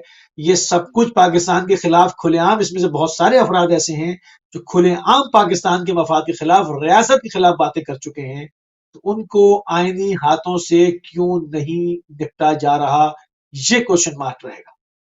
बिल्कुल सही। और इसी अख्तर मेंगल जो हैं वो भी बलोच लीडर हैं और ये आगाज में इमरान खान हुकूमत के इत्तेहादी भी थे। लेकिन इनकी क्या शराइत है? बिल्कुल जो मिसिंग पर्सन्स हैं वो मसाइल वो दूर होने चाहिए, हल होने चाहिए और ऐसा कतई नहीं होना चाहिए। पिछले दिनों जो चंद सहाफ़ी उठाए गए, वो क्यों उठाए गए? तो इस किस्म की जो वारदात है, ये इस किस्म के जो काम हैं, या तो अब जैसे एफआईआर कटेगी तो कल की अगर जलसे की तकारीर में से कुछ चीजें देखी जाए तो सीधी सीधी एफआईआर कटनी चाहिए और इसमें रियासत को कोई पशेमानी छुपा के कुछ काम नहीं करना चाहिए। ये मिसिंग एग्जैक्टली। पर्सन उनको किसी अदालत में पेश ना करना और उससे पहले फौजी अदालतें भी थी तो ये आप एक जवाब मुहैया कर देते हैं इस किस्म की बुनियाद पर जो लोग हैं, अलर्जी पसंद जो लोग हैं, तो जो ऐसा कुछ रियासत के भी फराइज है कि आप कोई ऐसा मौका ही ना दें। और अगर आप बिल्कुल सही समझते बात हैं है। कि कोई बंदा कोई गलत कर रहा है या तो अदालतें और ना वो हो आपके पाकिस्तान के पास, खिलाफ है, तो आप अलल ऐलान उस पे केस चलाएं और उसको उसको बेनकाब करें। एग्जैक्टली। तो ये छुपा देखिए देना आपके पास कहीं, जी, ऐसा नहीं होना आपके पास चाहिए। पुलिस ना हो, थाने ना हो, अदालतें ना जी, हो, आपके पास ये सारा सिस्टम ना हो, पूरी मतलब तमाम आपकी पूरी जुडिशरी वगैरह तमाम चीजें हैं ना पाकिस्तान के अंदर, तो ये किस जी, बात के लिए है? तो थाने बंद कर दें, फिर इसकी जरूरत नहीं है। जब अगर यूं ही उठा के गैब करना है तो ठीक है। इस पे तो हम मुसलसल आवाज उठाते रहे हैं, चाहे वो शिया मिसिंग पर्सन हो या और मुख्तलिफ जबान के तौर पर हो या मतलब मजहबी मामले से हो। हम तो अपने बदतरीन दुश्मनों के लिए भी यही कहते रहे कि उनको भी गैब ना करें, गैब ना करें। गैब करने से मसला हल नहीं होगा। बताएं उसने क्या किया था। उसने अगर बाहर किया है या पाकिस्तान में किया है, पाकिस्तान के कानून से मुतासादिन क्या है, पाकिस्तान की अदालत के अंदर केस चलाएं। अगर वो मुजरिम है साबित करें, सजा दें।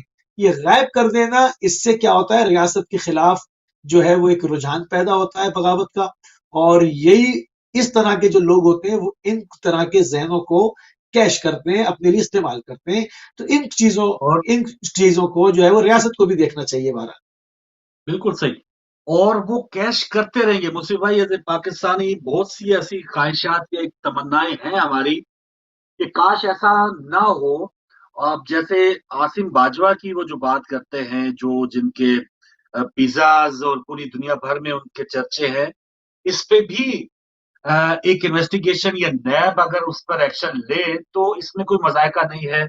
अलीमा खान की भी कल बात हुई है, तो इसमें भी अलीमा खान जो, अगर उनके ऊपर केसेस है, उन्होंने कुछ जुर्माने दिए हैं, वाज़ेह तौर पे अगर दोबारा अगर अपोजिशन कुछ चाह रही है तो एक तो खुद भी वो पिटीशन लेके जा सकते हैं और उसकी सही। तरफ से बाकायदा वजाहत आनी चाहिए।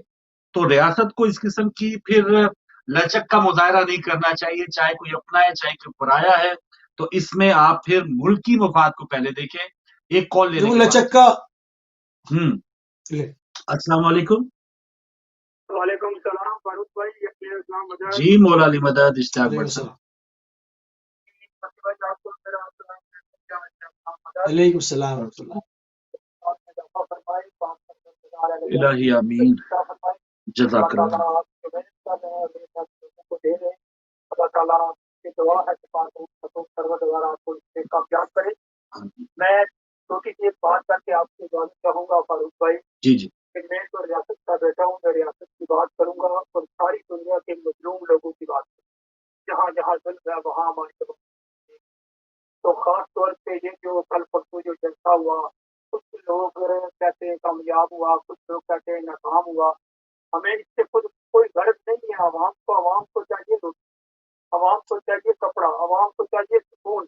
सही बात। मुल्क के अंदर कुछ लोग, कुछ घराने फारूक भाई ऐसे हैं जिन्होंने मुल्क को यकजा बना लिया है। इस तरह नहीं कि किसी को कोई किडनैप करके लेके जाता है और कहता है कि भाई इतने लाख दो, इतने लाख दो तो मैं छोड़ूंगा। ये मुल्क उन चंद लटेरों के हाथ में है, चाहे वो अपोजिशन में हो, एस्टैब्लिशमेंट हो, गवर्नमेंट हो या बड़े बड़े जितने भी डकैत बैठे हैं। ये सारा मुल्क उनके अंदर कंट्रोल में है। हम्म। अवाम को कुछ नहीं मिल रहा। तो दोनों तरफ से, हिंदुस्तान और पाकिस्तान की तरफ से अपोजिशन जमातों ने बहुत कुछ, उधर देखें उधर क्या हो रहा है और इधर क्या हो रहा है। हम्म। लेकिन इन दोनों मुल्कों की साजिशों से हम्म। मेरी बात कोई बुरी बात मैं हर बार कहता हूँ फारूक भाई ना माने। सही है। आपको पता है कल परसों 2 3 4 दिन से अभी मेरा एक भाई चक्का पानी से आया, चालीस में बात किया नहीं, उसकी आवाज ही चली आ रही थी कि पूरे रात कश्मीर के बॉर्डर के ऊपर दोबारा खून की होती चली जा रही है। आखिर ये कब तक करते रहेंगे ये जुल्म? दोनों तरफ से मिलकर, दोनों दो तरफ के फौजी हिंदू शहीद हुए अफवाह ये इसमें। कब तक करते हैं? हम्म। जम्मू से लेके वादी तक, मुजफ्फराबाद, सीटम, कटापानी और खोडट्टा, बेबर, आखिर ये लोग क्या समझते हैं अपने आप को? और ऊपर मैं बार बार यही कहता हूँ कि एक ताकत वादाउल्लाह के ऊपर बैठी है। तो ये पाकिस्तान के बड़े बड़े डाकू, लुटेरे, चोर, जागीरदार या जितने भी बड़े लोग के ऊपर है, कुछ कुछ जो है ना, दुनिया के किसी कोने में चले जाते हैं, जब रिटायरमेंट लेते हैं तो करोड़ों रुपया लेके चले जाते हैं। अगर किसी गरीब के पास 2 4 लाख आ जाए तो वो कहते हैं भाई तुमने कहाँ से लाया है? तो ये जुल्म बंद होना चाहिए। लेकिन जुल्म की एक रात खत्म होकर रही इंशाल्लाह। तो मेरी दुआ है कि पाक परवरदिगार जज़ाकल्लाह। मुल्क के पाकिस्तान में कोई ऐसा बंदा लाए जो गरीब, मजलूम, मजलूम का हमायती हो। इन दहशत गर्दों, इन लुटेरों सरमाया दारू का निजाम मोहब्बत करने वाला ना हो, जो गरीबों से मोहब्बत करे। ये सब दावेदार, ये सब झूठे हैं। कोई कौन सी वीडियो लगाता है, कोई कौन सी, जब ये कुर्सी पे बैठते हैं ना तो बुल बुल उठते हैं, कोई भी है। तो खुदा हाफिज, जाल बहुत शुक्रिया मौलाना मदद जी। मूसी साहब, जी हाँ, तो देखिए लचक का मुजाहरा वहां पे होता है जहां पर आप जो है वो थ्रू आउट जो है वो एक जैसा रवैया सबके साथ नहीं रखते। वहां पर फिर आपको लचक का मुजाहरा करना पड़ता है। अगर एक जैसा रवैया सबके साथ हो, कानून से बालातर कोई ना हो, चाहे कोई हो, वो किसी इदारे का हो, कोई सियासतदान हो, आम आदमी हो, बिजनेसमैन हो, किसी भी शोबाए जिंदगी से हो, जो पाकिस्तानी शहरी और पाकिस्तानी नेशनल है और पाकिस्तान के अंदर उसके ऊपर कुछ चार्जेस हैं, वो कुछ भी हो, किसी खानदान से उसका बैकग्राउंड कुछ हो, अगर वो अदालती कार्रवाई में आएगा, उसको साथ वही सुलूक होगा जो एक आम आदमी के साथ है। आप यकीन करें फिर किसी के साथ लचक नहीं होगी। लचक होती ही इसलिए है कि सिस्टम में खामियां होती हैं, खराबियां होती हैं, तो आपने अपने ऊपर, आपको मालूम है फिर उंगली उठेगी, तो दूसरों को भी जो है वो एक रूम प्रोवाइड किया जाता है, लचक का मुजाहरा किया जाता है। तो लचक जब ही खत्म हो सकती है जब आप जो है वो अक्रॉस द बोर्ड जाएं और इसके अंदर कोई वीआईपी ना रहे, सबके साथ एक जैसा जो है वो कानून में जो लिखा है वो इम्प्लीमेंट वैसे ही हो। तो इसके अलावा बिल्कुल और सही। कोई चॉइस है नहीं, यही और कोई बात है राय ना, हल नहीं है। लचक इस वजह से फिर देनी पड़ती है ना कि जब अपनी भी ख्वाहिश हो किसी किस्म की, तो तब आप गिव एंड टेक करेंगे। अब इमरान खान साहब के उस दौर की अगर अब तकारीर या उनके इंटरव्यू सुने, जब कियानी साहब को एक्सटेंशन दी गई थी, जनरल कियानी, जब जरदारी साहब के दौर में दूसरी एक्सटेंशन दी गई थी, तो उस वक्त इमरान खान साहब कह रहे थे कि ये फौज जो है वो इसमें एक्सटेंशन वगैरह किसी भी जर्नल को नहीं देनी चाहिए, और ये प्रोफेशनल इदारा है। और बहुत से साबिक फौजी भी ये कह चुके हैं कि कोई एक हमारा इदारा ऐसा नहीं है कि एक बंदे के होने की वजह वो एक लाजम मजलूम बन जाता है। उसको जी हाँ रिप्लेस जी, जो भी करेगा वो उससे उस जितना ही प्रोफेशनल होगा, उसी जितना मुहिब वतन होगा, उतना ही ज्यादा वो भी एक बिल्कुल वही कंपेटेबल स्किल होगा होंगी सारी उसके पास अदालत में। से। तो लेकिन इस दौर में आपने देखा कि बाजवा साहब को जब एक्सटेंशन दी गई, और एक्सटेंशन का जब मामला कोर्ट में भी, कोर्ट के बाद फिर दोबारा असेंबली में आया, तो दोबारा फिर बाजवा साहब को एक्सटेंशन के लिए फिर इन्हीं जमातों के साथ कुछ ना कुछ घी शक्कर होना पड़ा। तो जब आप खुद ख्वाहिश रखेंगे तो फिर ये फजल रहमान हो, नवाज शरीफ हो, और वो नवाज शरीफ साहब जेल में बैठे बैठे जब आपके अराकीन एमएनए जो है वो भेड़ बकरियों की तरह कहेंगे नहीं कि उस तरफ हो जाओ आप, तो वो फिर हो जाते हैं। तो ये मामला, मुसी भाई, अपनी ख्वाहिशात को भी थोड़ा सा इसको वही कुचलना तो जब पड़ेगा, तो मैं कह रहा हूँ, तो तब मुल्क आगे बढ़ेगा। अब लचक क्यों इसमें है, मुझे लचक क्यों ये है। डर है कि ये इस वक्त एस्टेब्लिशमेंट ये ना सोच ले, इमरान खान ये ना सोच ले कि ये उनकी जीत है, पीडीएम की हार है। जीत अगर करनी है तो वो पाकिस्तान की जीत कैसे होनी, ये सबको पाकिस्तान के अवाम की जीत होनी दिमाग में चाहिए। रखना होगा। जी, कॉलर है। अस्सलाम वालेकुम। जी, अस्सलाम वालेकुम। जी जी, जनाब। मेरा नाम सुल्तान। जस देखो जसलाम गल है कि ਜਿਹੜੀਆਂ ਅਸੀਂ ਗੱਲਾਂ ਕਰਦੇ ਹੈਗੇ ਇਹ ਸਾਡੀਆਂ ਗੱਲਾਂ ਮੁੱਕਣੀਆਂ ਨਹੀਂ ਹੈਗੀਆਂ। है तो गल ਅਸਲ ਦੀ ਗੱਲ ਹੈ ਸਭ ਤੋਂ ਵੱਡਾ ਜਿਹੜਾ ਘਾਟਾ ਪਾਕਿਸਤਾਨ ਵਿੱਚ ਫਿਲਮ ਦਾ ਵਾ। हम्म When Aristotle said 2,500 years ago, when there is no education, lack of education, the democracy does not work. सही I'm an international human rights lawyer. Hmm I've lived in this country for 65 years. O Over the last 30 years, hmm for 45 years, I've been in politics, right?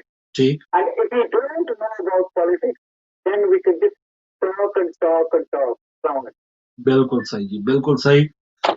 तालीम ਦੀ ਗੱਲ ਤੁਸੀਂ sir ਜੀ ਕੀਤੀ, ਲੇਕਿਨ ਉਹੀ ਗੱਲ talk ਤੇ ਫਿਰ ਕੁਝ ਵੀ ਨਾ ਹੋਵੇ। ਇਹ ਇੱਕ ਜਮਹੂਰੀਅਤ ਦਾ ਹੀ ਹਿੱਸਾ ਨੇ ਟਾਕ। ਇੱਥੇ ਵੀ ਪਿਛਲੀ ਵਾਰੀ ਵੀ ਸਨ 19 ਚ ਇਲੈਕਸ਼ਨ ਹੋਏ, ਇਹ ਜਦੋਂ ਤੁਸੀਂ ਦੇਖਿਆ ਬ੍ਰੈਕਸਿਟ ਦੇ ਉੱਤੇ ਟਾਕਾਂ ਹੀ ਹੋ ਰਹੀਆਂ ਨੇ, ਅੱਜ ਕੱਲ ਵੀ ਟਾਕ ਹੀ ਹੋ ਰਹੀ है। ਤੇ ਟਾਕ ਨੂੰ ਅਸੀਂ ਇਹ नहीं कह सकते भी टॉक नहीं होनी चाहिए, लेकिन वो उसको किसी मंतकी अंजाम तक या टॉक हो कि मेरे पहुंचना केस चाहिए। कैसे खत्म होने हैं, मुझे कैसे बचाया जाए, तो इस पर टॉक नहीं होनी चाहिए। वाकई इसमें कहीं ना कहीं कानून नाफिज करने वाले को ये सोचना पड़ेगा, वरना टॉक कोई बुरी बात नहीं है और हर जगह होती बुरी है जी। चीज नहीं है। देखिए, जी, जी। इस वक़्त पाकिस्तान को जो है वो अंदरूनी और बैरूनी जो है वो बहुत बड़े चैलेंजेस इस वक़्त हैं। अगर ये कहा जाए कि भई वो तो रियासतों को रहते ही हैं, इससे पहले 65 की भी जंग हुई, 71 की भी हुई और ये सब होता आया है। देखिए वो सिनेरियो डिफरेंट था। इस वक़्त हुँ, बाकायदा तौर से जो ख़ास खतरा था, वो सर के ऊपर मंडला रहा है। बिन गॉरियन जो हैं, जो कि इसराइल के पहले मतलब सब कुछ करता धरता थे, उन्होंने पहले अपने खिताब में पाकिस्तान के लिए कहा था कि हमें पाकिस्तान को जो है वो हमें किसी सूरत से इसको जो है वो नजरअंदाज नहीं करना है, ये हमारे लिए सबसे बड़ा खतरा है। तो हम ये सुनते चले आ रहे हैं, हम एक अरसे से ये सुन रहे हैं। वो हमारे लिए क्या कर रहे हैं एक आम पाकिस्तानी को नहीं पता। पाकिस्तानी तो इसमें लगा हुआ है कि ये यूथ ये वो कह रहा है ये पटवारी, मतलब इस तरह की जो है ना एक आपने एक सियासत को रंग एक दिया हुआ है, लोगों को लगाया हुआ है इस तरफ। आपके लिए क्या काम हो रहा है? जिस तरह से इमाम खुमैनी ने कहा था कि तुम हाथ बांधने और हाथ खोलने के ऊपर लड़ रहे हो, दुश्मन तुम्हारे हाथ ही काटने के चक्कर में है, ना होंगे ना हुँ, फिर बांधोगे ना खोलोगे। तो हुँ, पाकिस्तान के हुँ। साथ भी वही काम हो रहा है। हिंदुस्तान और इसराइल का इस वक्त जबरदस्त इत्तेहाद है आपकी सरहद के ऊपर।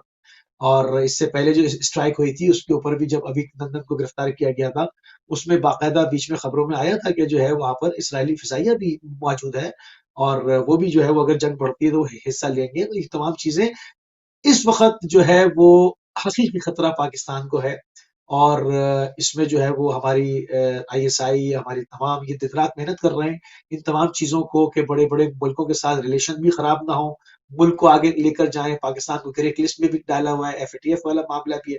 ये तमाम चीज़ें बड़े चैलेंजेज़ हैं, अवाम को इस वक़्त शऊर का मुज़ाहरा करना चाहिए। किसी भी ऐसे नारे के पीछे मत जाएँ जिससे पाकिस्तान को नुकसान हो। क्योंकि जब रियासत नहीं रहती फिर आपका कोई दोस्त नहीं है। अभी आप जितना भी बुरा कहें हुकूमत को जो भी है, रियासत को अगर नुकसान पहुंच गया ना तो फिर इसका इजाला कभी नहीं हो सकता। ये रोज रोज मुल्क बना नहीं करते, रोज रोज पासपोर्ट इश्यू हुआ नहीं करते, रोज रोज आजादियां जो है वो किसी के नसीब में नहीं आया करती। इन तमाम चीजों को आवाम को बाशऊर होकर देखना होगा। ये बड़ी बुनियादी चीजें हैं, इसमें कोई रॉकेट साइंस नहीं है। ये बुनियादी चीजें दिन रात मीडिया के ऊपर वावेला हो रही है कि किस तरह अरब ममालिक एक एक करके इसराइल के आगे सजदे में गिर रहे हैं, किस तरह बैयत हो रही है, किस तरह से इस्लामी शायर का मजाक उड़ाया जा रहा है। तो क्या वो पाकिस्तान को छोड़ देंगे मतलब? तो पाकिस्तान ऐसा कोई इकदाम ना करें जो पाकिस्तान की सालमियत के खिलाफ हो। इन तमाम चीजों को अवाम ने को सोचना और समझना चाहिए इस वक्त पूरी पूरी बिल्कुल, होशियारी के साथ। बिल्कुल। और और लगता भी है कि अवाम जब पाकिस्तान का कोई भी मामला आता है, और ये कल के जलसे की भी एक थोड़ी-सी हमें एक झलक नज़र आई अवाम के अंदर अवेयरनेस, या अवाम कम से कम ऐसा नहीं है कि वहाँ उनके 11 एमएनएज़ होने के बावजूद, ये भी हैरत की बात है कि वहाँ पर एक कोई एक जमात का जो एक जनाजा होता है वो बहुत बड़ा होता है, लेकिन 11 जमातों के जिंदा लीडर्स वहां पे खड़े हैं, लेकिन वहां पर जिंदा कोई लीडर, हाँ। बंदा ही नहीं है। वही मैं कह रहा हूँ ना कि हाँ नहीं, कल लोग मौलाना बिरयानी की बंदों प्लेट पे राजी नहीं हुए। कल लोगों ने बिरयानी कहा की बिरयानी प्लेट नहीं पे भी, खानी। हालांकि अमूमन बिल्कुल खा मूड नहीं जाते है हैं, लोग लोगों का। मेला ठेला देखने आ जाते हैं, सब आ जाते हैं, तो हाँ नहीं, वो ऐसा भी नजर नहीं आया। तो कल ये एक मूड नहीं था पैगाम लोगों का। जरूर है कि भाई आप हमें बहुत प्यारे होंगे, या आपने बहुत खिदमत या पुल या सड़कें बनाई होंगी, लेकिन पाकिस्तान के मफाद या पाकिस्तान को अगर आप, पाकिस्तानी अफवाज को अगर आप बुरा भला कहेंगे, या आपके बयानिए से आप पाकिस्तान के दुश्मनों को फायदा हो रहा हो, तो आप हमारे कोई कुछ नहीं लगते। तो ये लाताल्लुकी का थोड़ा बहुत जो हमने कल पहलू देखा है ना, ये एक थोड़ा उम्मीद की किरण उसे हम ये जरूर कह बढ़ना सकते हैं। चाहिए, इसका जी, गिराव बढ़ना चाहिए, इसका गिराव बढ़ना बिल्कुल, चाहिए। ये रुकना बिल्कुल नहीं सही। चाहिए। अब अगर किसी और शहर में जलसा हो तो और बिल्कुल सन्नाटा हो, वहां सिर्फ कुर्सियां रखी हुई हो, तब इनकी समझ में हम्म, आएगा कि इन्होंने लोगों को पीने का पानी साफ मुहैया नहीं किया है। इन्होंने लोगों के हॉस्पिटल्स लोगों के लिए नहीं बनाए हैं। लोगों के बच्चे इन सरकारी अस्पतालों में जाकर मर जाते हैं और इनके पेट में भी दर्द होता है तो ये फौरन टिकट कटा के बाहर चले जाते हैं। तो अवाम को ये तमाम चीजें सोचनी चाहिए। इनके बच्चे जाते हैं बाहर से पढ़कर आते हैं, इन पर हुक्मरानी करते हैं। और अभी शुरू में जैसे हमने कहा 60 60 70 साल के सियासतदान बैठे कह रहे हैं हमें तो बीबी से सीखना है। अभी मतलब यानी यानी जमीन आज 3 जनरेशन का फर्क है आप में उनमें, ठीक है ना? बैठे जी, कह रहे हैं ये गुलामी की ये ऐसी जंजीरें हैं जो गर्दन में भी पड़ी हुई है, पैरों में भी पड़ी हुई है, मतलब हिल नहीं सकते हैं। तो ये चीजें जो है ना ये अवाम अब इस वक्त और समझ रही है जी हाँ। और इसको अब ये और बढ़ना हुकूमत चाहिए। है, बिल्कुल। अच्छा, इसमें जो हमारा इलेक्टोरल सिस्टम है या इलेक्शन का जो निज़ाम है, अब कहा जा रहा है कि अप्रैल में सेनेट के इलेक्शन के बाद बलदियाती इंतखाबात भी होंगे और वो इमरान खान दोबारा उनकी तकारीर पे यकीनन अब हम उसी वक्त एतबार करेंगे जब उस पर अमल करेंगे, क्योंकि लास्ट जो भी उन्होंने 22 साल जो तकरीरें की थी, फिलहाल हमने उस पर अमल होता हुआ बहुत अभी 0.001% ही देखा है। तो अब वो बलदियाती निज़ाम की बहुत बड़ी एक हमें शुमीद दे रहे हैं कि एक ऐसा निज़ाम होगा कि लंदन या पेरिस का जैसे मेयर होता है, तो वही हाँ, शहर के जो इन इन सारे मामला संभालेगा और आपको एमएनए एमपीएस की जरूरत नहीं होगी। तो देखते हैं अब क्या होता है। अगर ऐसा हो जाए तो फिर यकीनन लियारी को ये सब। लियारी हम्म, को पेरिस बनाने के बड़े दावे हुए। शायद आपका लियारी से तारुफ है या नहीं है? लियारी लियारी गुजरे हुए हैं पीपल्स वहां पे पार्टी का, जी। जी हाँ, पीपल्स गढ़ पार्टी है। का गढ़ है। और दूसरा जो अमन कमेटी, जिसका नाम अमन कमेटी है, जिसने कराची के शहरियों के मुताद्दिद मर्तबा नाक कान काट दिए और अगवा कर लिया, उजैर अगवा बराए बलोच। तावान और भत्ते, उसका, हाँ, उसका गढ़ है वो, उस हम्म, जराइम पेशा नासिर गढ़ है। उसके लिए बातें हुई कि जी हमें वोट दे दें, लियारी को पेरिस बनाएंगे। ये पहली बार थोड़ी है, ये वाह पहली वाह बार वाह। नहीं है, ये बार बार होता रहा है। मतलब किसी और जगह को कहते तो समझ में आता कि भाई लेकिन थोड़ी और ये देख तरक्की दे लें, देंगे। पिछले दिनों हम्म, पेरिस जो है वो लियारी बना रहा, लेकिन लियारी पेरिस नहीं जी, बन सका। मैं कॉल लियारी ले रहा पेरिस हूँ नहीं उसके बना। बाद। हाँ, जी हाँ, पेरिस लियारी बना रहा कुछ देर। अस्सलाम जी वालेकुम। हाँ, वालेकुम सलाम मुबारक जी आता हूँ शाह साहब। फारूक भाई आपको और अली भाई और आपके फिल्म को प्यार और अल्लाह ताला सलाम। जी शुक्रिया, अच्छा, जी, वालेकुम वालेकुम मेरे सलाम। को जी मैं भी प्लीज। चंद बातें कहना चाहता हूँ। जी जरूर जरूर। हाँ फारूक भाई, आपने आज दोनों भाइयों ने बहुत बैलेंस गुफ्तगू की है, हर चीज को कवर किया है। ना आपने सबसे पहले पाकिस्तान। आरटीसी पर कोई गिला शिकवा छोड़ा और ना सिविलियन पर। जी जी। सिविलियन को सही तरीके से आपने जो कुछ कहना था, अदाब के दायरे में रहते हुए जो कुछ उनसे ना हो सका, जी जी। उस पर अमल करने की इनको तनकीद की। आज बहुत बड़ा प्रोग्राम है आपका, ये मेरी राय है। जजाकल्ला जजाकल्ला। दूसरी बात जो मैं कहना चाहता हूँ शुक्रिया। फारूक भाई, आप यहाँ से भी सलाजी भाई ने कहा कि ये सीजनल लीडर है। हम्म, हम्म, मैं ईमानदारी से कहता हूँ, किसी के खिलाफ नहीं हूँ। मैं हम्म। पीपल्स पार्टी में भी रहा हूँ, हम वर्कर लोग हैं। सही अल्लाह बात। रसूल और अल्लाह अकबर कहने वाले हैं। जब जलसा हो, कहीं जाना हो तो अल्लाह अकबर कहकर हम सुनते हैं, सुनाते हैं। ये सीजनल लोग हैं, सीजनल लीडर हैं। भाई सही। 70 साल से आज आज दिन तक ये पार्लियामेंट में ये नहीं कह सके कि जिस आदमी जिस सिद्धांत के असास से बैरून ममालक हों, वो इस मुल्क में सियासत नहीं कर सकता। पासपोर्ट वाला इधर नहीं आ सकता जो पाकिस्तान में पैदा हुआ और वहाँ सरमाकारी करता है, वहाँ डोनेशन देता है, वो नहीं आ सकता। ये लूट लूट लूट कर सब कुछ बैरून ममालिक ले जाते हैं। जब इलेक्शन का टाइम आता है तो सियासत करने के लिए आ जाते हैं।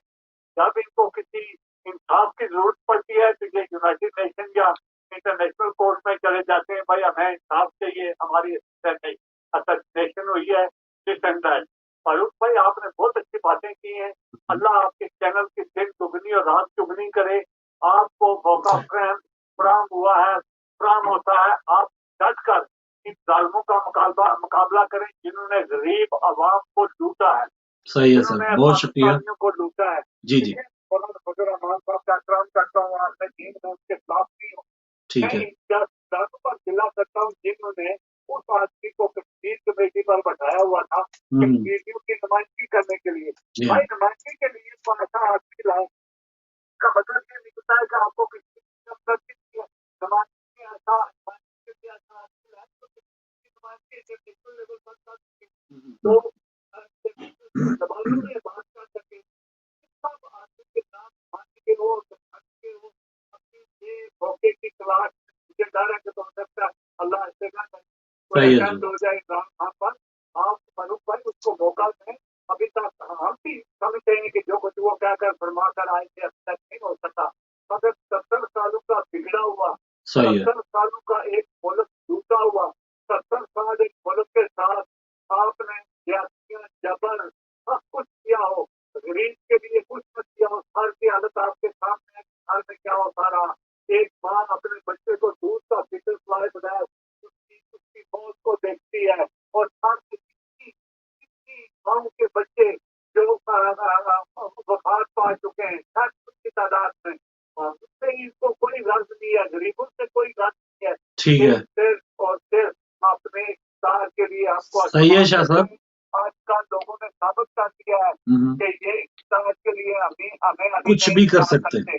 बहुत शुक्रिया, बहुत मेहरबानी। जी, मुसी भाई लियारी के हवाले से। हाँ, देखिए लियारी पे भी आते हैं। कश्मीर कमेटी की इन्होंने बड़ी अच्छी बात की मौलाना फजलुर रहमान साहब की कि उनको कश्मीर कमेटी का एक अरसे तक वो उसके सरबराह रहे। तो हम तो कहते हैं बिस्मिल्लाह करें जी, कश्मीर कमेटी का हिसाब ले लें, उसके सारे फंड्स का हिसाब लें, कश्मीर जी हाँ। कमेटी की कारकर्दगी का हिसाब लें। कश्मीर में दोनों तरफ आग लगी हुई है, फजलुर रहमान साहब से पूछें आपने क्या किया। और कल आप उन्होंने खुद कहा, आप कल तकरीर में भी हाँ, कहा कि 73 साल हमने कश्मीरियों के खून पर सियासत की और इसमें वो खुद भी शामिल रहे। अच्छा 73 में अच्छा, से तो कुछ 10 तो साल तो वो चेयरमैन, हाँ, उसके चेयरमैन तो खुद खुद भी थे। रहे। तो जी हाँ, हाँ। तो पहला, हाँ, इन्हीं से शुरू करना चाहिए ना कि भाई आपको जी, तो जी। इस आप तो दोहरे जिम्मेदार हैं। आपको तो जी, एक इस्लामी जी। हवाले से भी देखना था क्योंकि आप आलिम दीन के रूप में हैं। और दूसरे आप हुँ, और एक जिम्मेदार थे आप कश्मीर कमेटी के। तो आपने हाँ, कश्मीर कमेटी के दोनों तरफ किया क्या? बिल्कुल, बिल्कुल। एक इनसे ही कॉलर है हमारे शुरू साथ। करना चाहिए। जी हाँ, अस्सलाम वालेकुम। जी, जी अहमद साहब। तो भाई मुझे ये बताएं कि 50 बंदे जो बाद में कल रो रहे थे कि 15-15 तो पर हम नारे लगाने आए थे, हाँ जी। अब उनको पैसे कौन देगा? और मुझी भाई ने एक बात की कि ये पेरेंट्स से आसपास यूनियन से पड़े हुए हैं, हुँ, ये जो हमारे सियासतदानों के बच्चे, जी। तो ये बेईमानी का जो पैसा कमाने का तरीका, ये कौन सी जगह से ये पढ़ते हैं? मेरा ये ये घर सवाल से है ही कि उनको तरबियत मिल जाती है, हुजूर उनको सल्लल्लाहु पढ़ने की अलैहि वसल्लम ज़रूरत ही ने नहीं है। वो बिल यहाँ से आप यहाँ से आप ये तो बहुत ठीक, अच्छा रह रहे हैं, कुछ ठीक। बेईमानी कोई तकदीर को पता है, किसी के ऊपर आ जाए ना, कोई सेक्शन भी आ जाए, लग जाए। सही है मतलब पॉइंट आ गया, लेकिन मछली के बच्चे को किसी ने तैराकी सिखाई नहीं है, वो खुद ही तैरता है पैदा होते ही।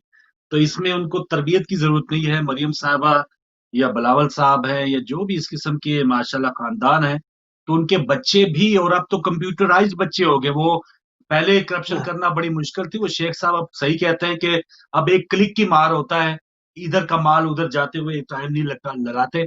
एक और कॉलर हमारे साथ है। अस्सलाम वालेकुम। जी अस्सलाम वालेकुम।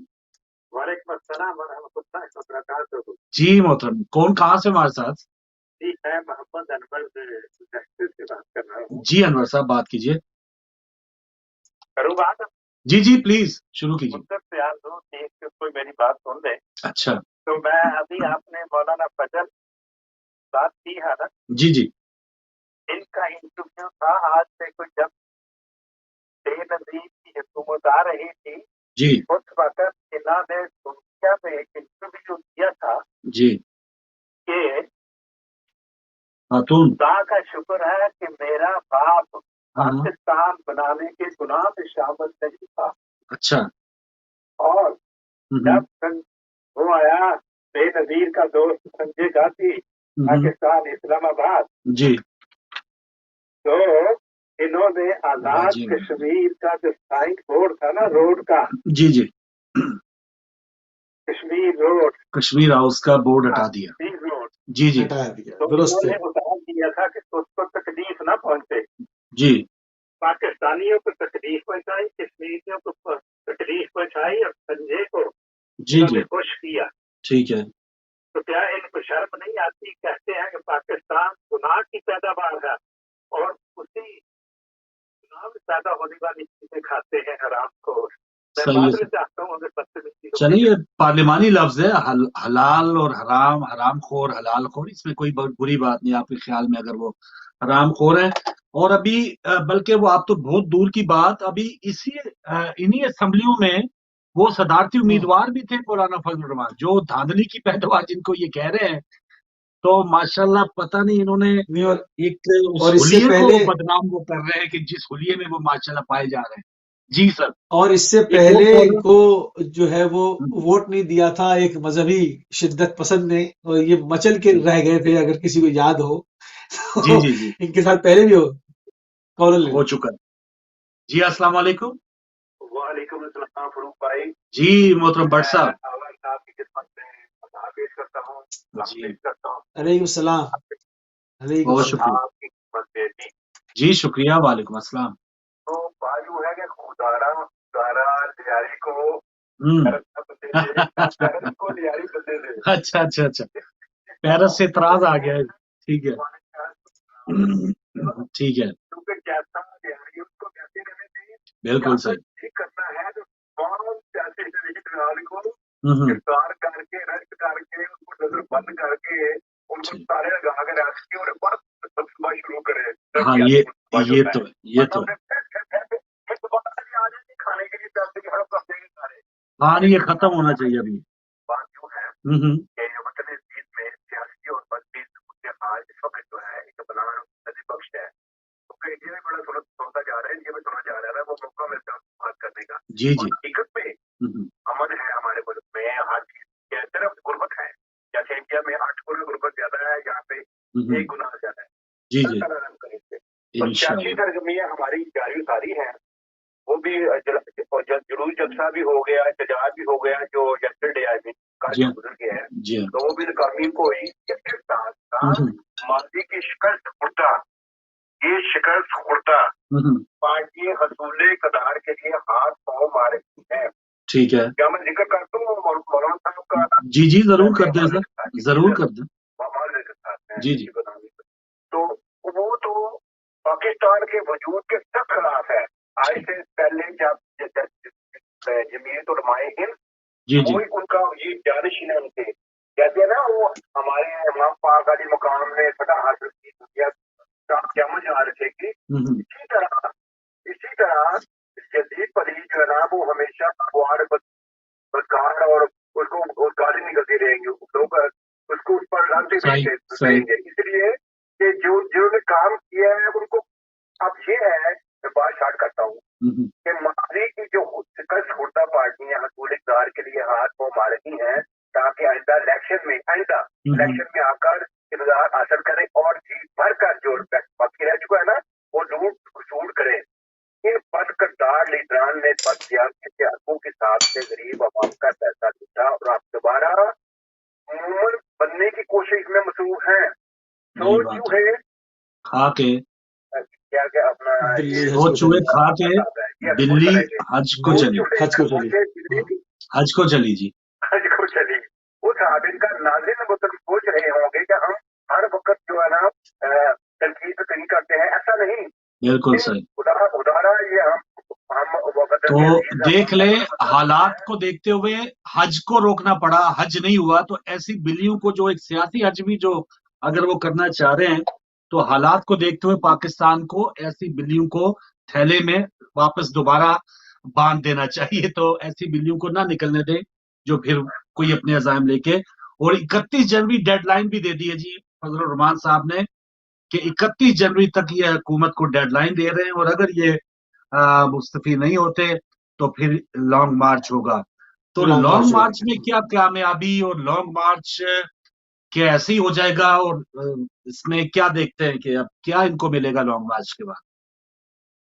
मुझे तो अब सख्ती होती हुई नजर आ रही है अचानक, और अब चूंकि टू मच हो रहा है ना, मतलब जहां तक बाय लॉ तमाम चीजें थी कि भाई आप एहतजाज कर लें, सब कर लें, अगर आवाम आपको मुस्तरद कर देती है तो फिर मामला खत्म। अब जब कल से आवाम ने दिखाया अपना एक दूसरा रुख कि भाई हम समझ रहे हैं तुम्हारी सब कुछ, और सारी पार्टियां जमा थी उसमें, हर लोगों हर तंजीम से जिसकी हुकूमत आई है, लोग वो जानते हैं कि भाई उसमें जो है वो क्या क्या वो करके गए हैं। माजी में कोई सूबाई हुकूमत थी, किसी के पास वफाक में थी, किसी में किसी सूबे में थी, कुछ थी, हर जगह का गम और गुस्सा लोगों के दिलो दिमाग में मौजूद है।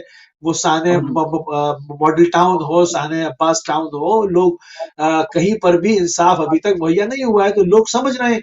तो अब बहरहाल, मगर ये सबसे बड़ी बात है जो भी डिस्कस हो रही है बार बार, कि जब ये पाकिस्तान रियासत के खिलाफ बयान दे चुके हैं कि मैं पाकिस्तान को बनाने के उसमें गुनाह में शरीक नहीं थे ये, तो फिर इनको कश्मीर कमेटी का चेयरमैन बनाया किसने? सवाल पैदा ये होता है कि जो इनको कश्मीर कमेटी पर बिठा रहे हैं, बेशक मैं समझता हूं इनको इसीलिए बनाया गया था कि कश्मीर के मामले को खराब कर दें। बाज दफा आप किसी को चेयरमैन बनाते हैं मसला हल कराने के लिए, बाज दफा आप किसी को चेयरमैन बनाते हैं मसले को बिगाड़ने के लिए, सद चाहे वो खाने में बिगाड़ने निकाल के लिए ही ये बिठाए गए हों। मगर क्यों बिठाए ऐसे दो। शख्स को जो पाकिस्तान को बतौर रियासत तस्लीम ही नहीं करता?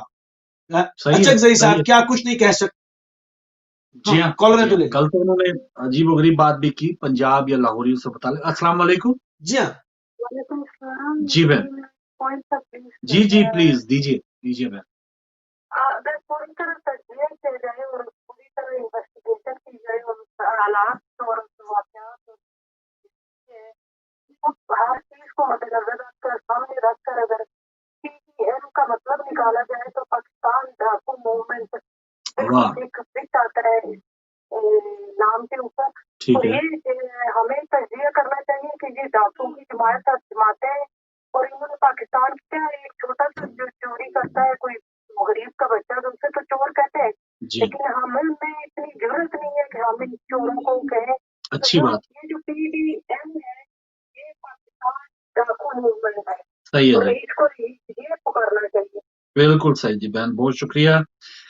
अच्छा मूसी भाई, ये जो चोरी और ये जो अब देखें रियासत की कमजोरी देखें, अब नैब को में तलब किया गया मरियम साहिबा को, वो पत्थर लेके गई, पत्थर उन्होंने बरसाए, तो माशाल्लाह उसके बाद शायद 3-4 महीने हो गए, नैब की कोई मजाल है कि उसने दोबारा तलब किया हो। बिल्कुल, फजलुर जरदारी रहमान साहब को का भी बयान है तलब ना? किया गया पिशावर उनके दफ्तर में, जी तो हाँ, उन्होंने कहा जी मैं लाखों लोग लेके जाऊंगा।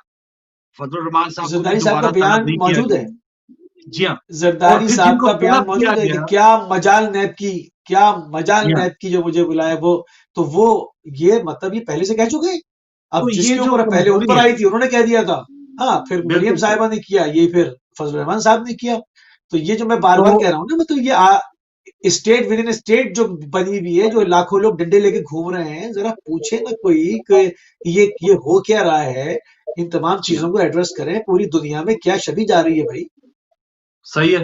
एक और कॉलर। अस्सलाम वालेकुम जी वालेकुम सलाम फारूक भाई, आपको जनाब। और मिस्टर को प्यार भरा सलाम था। जी नदीम साहब, वालेकुम सलाम। बिस्मिल्लाह।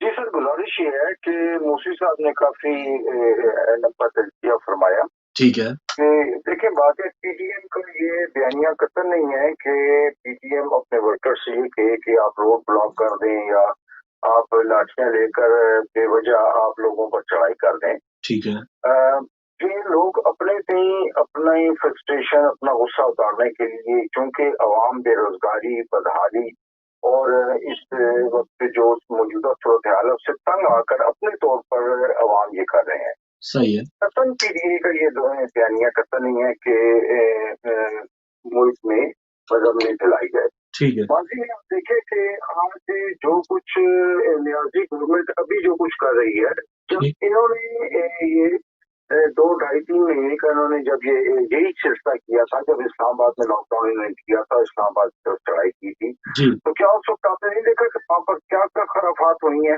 उस वक्त? तो उसको अगर आप कंपेयर करें तो यहाँ पे वो चीज तो खत्म नहीं है। वहाँ पर नौजवान लड़के और लड़कियों को जिस तरह सरेआम, जब मूसी साहब इस्लामी शार की बात करते हैं तो जो कुछ वहाँ से बरामदियां होती रही हैं वो सोशल मीडिया पर अभी तक पड़ी हुई हैं।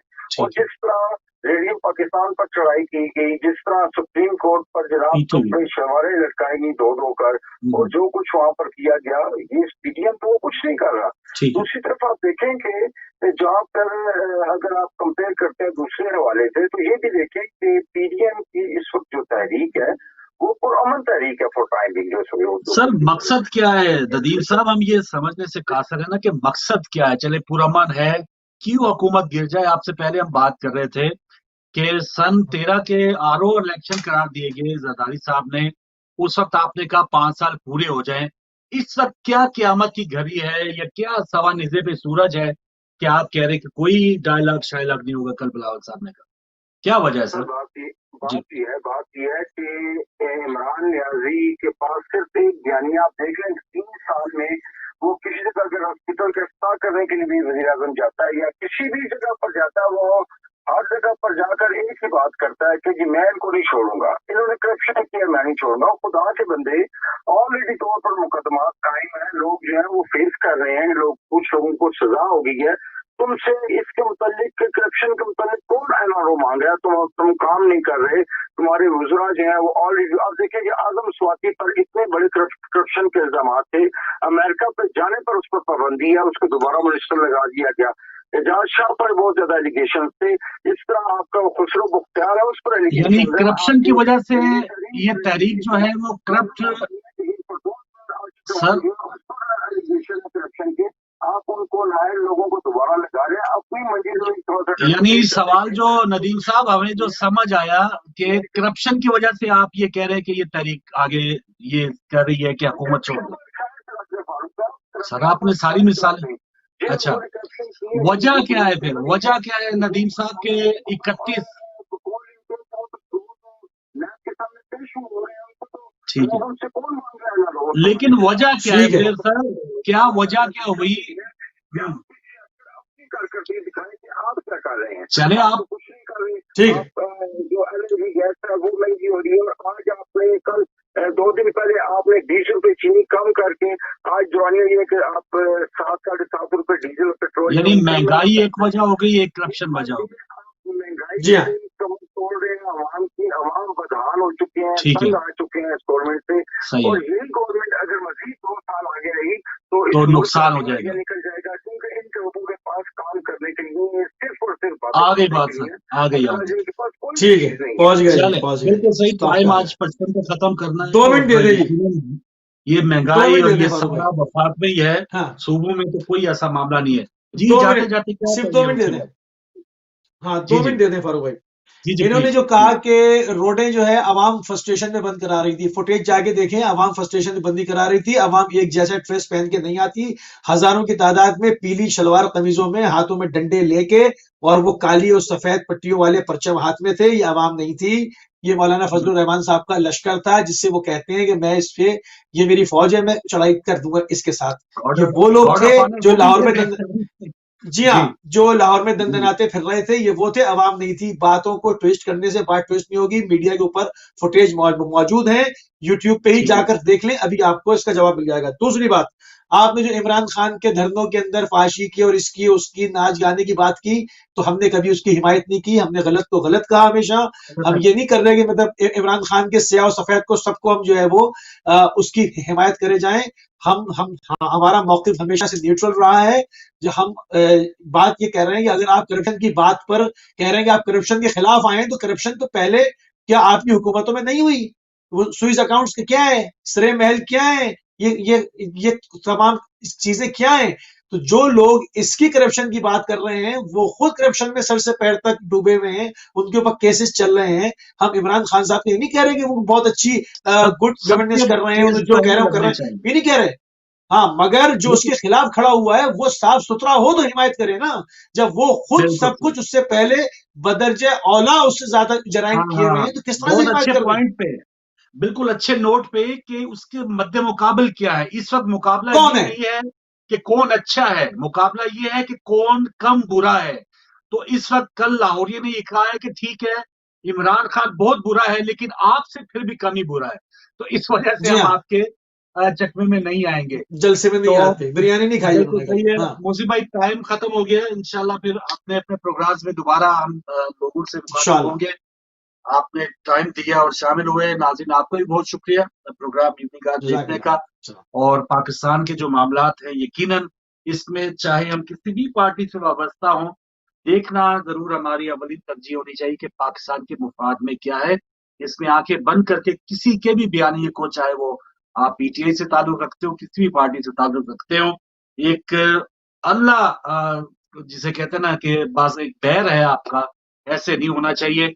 कोई भी बात जो अगर ठीक कह रहा है, कल तकारीर में नवाज शरीफ की इवन जो बातें थी कि अब इसमें एजेंसियों में पॉलिटिकल इंजीनियरिंग नहीं होनी चाहिए, तो वो बातें ऐसी भी हैं कि वो इस पे अमल होना चाहिए। एजेंसीज को या फौज को कोई भी इस किस्म के मामलात में अमल दखल नहीं देना चाहिए, और एहतसाब सबका हो, चाहे फॉरेन फंडिंग केस हो, चाहे जरदारी साहब या नवाज शरीफ साहब के केसेस हो। कल इंशाल्लाह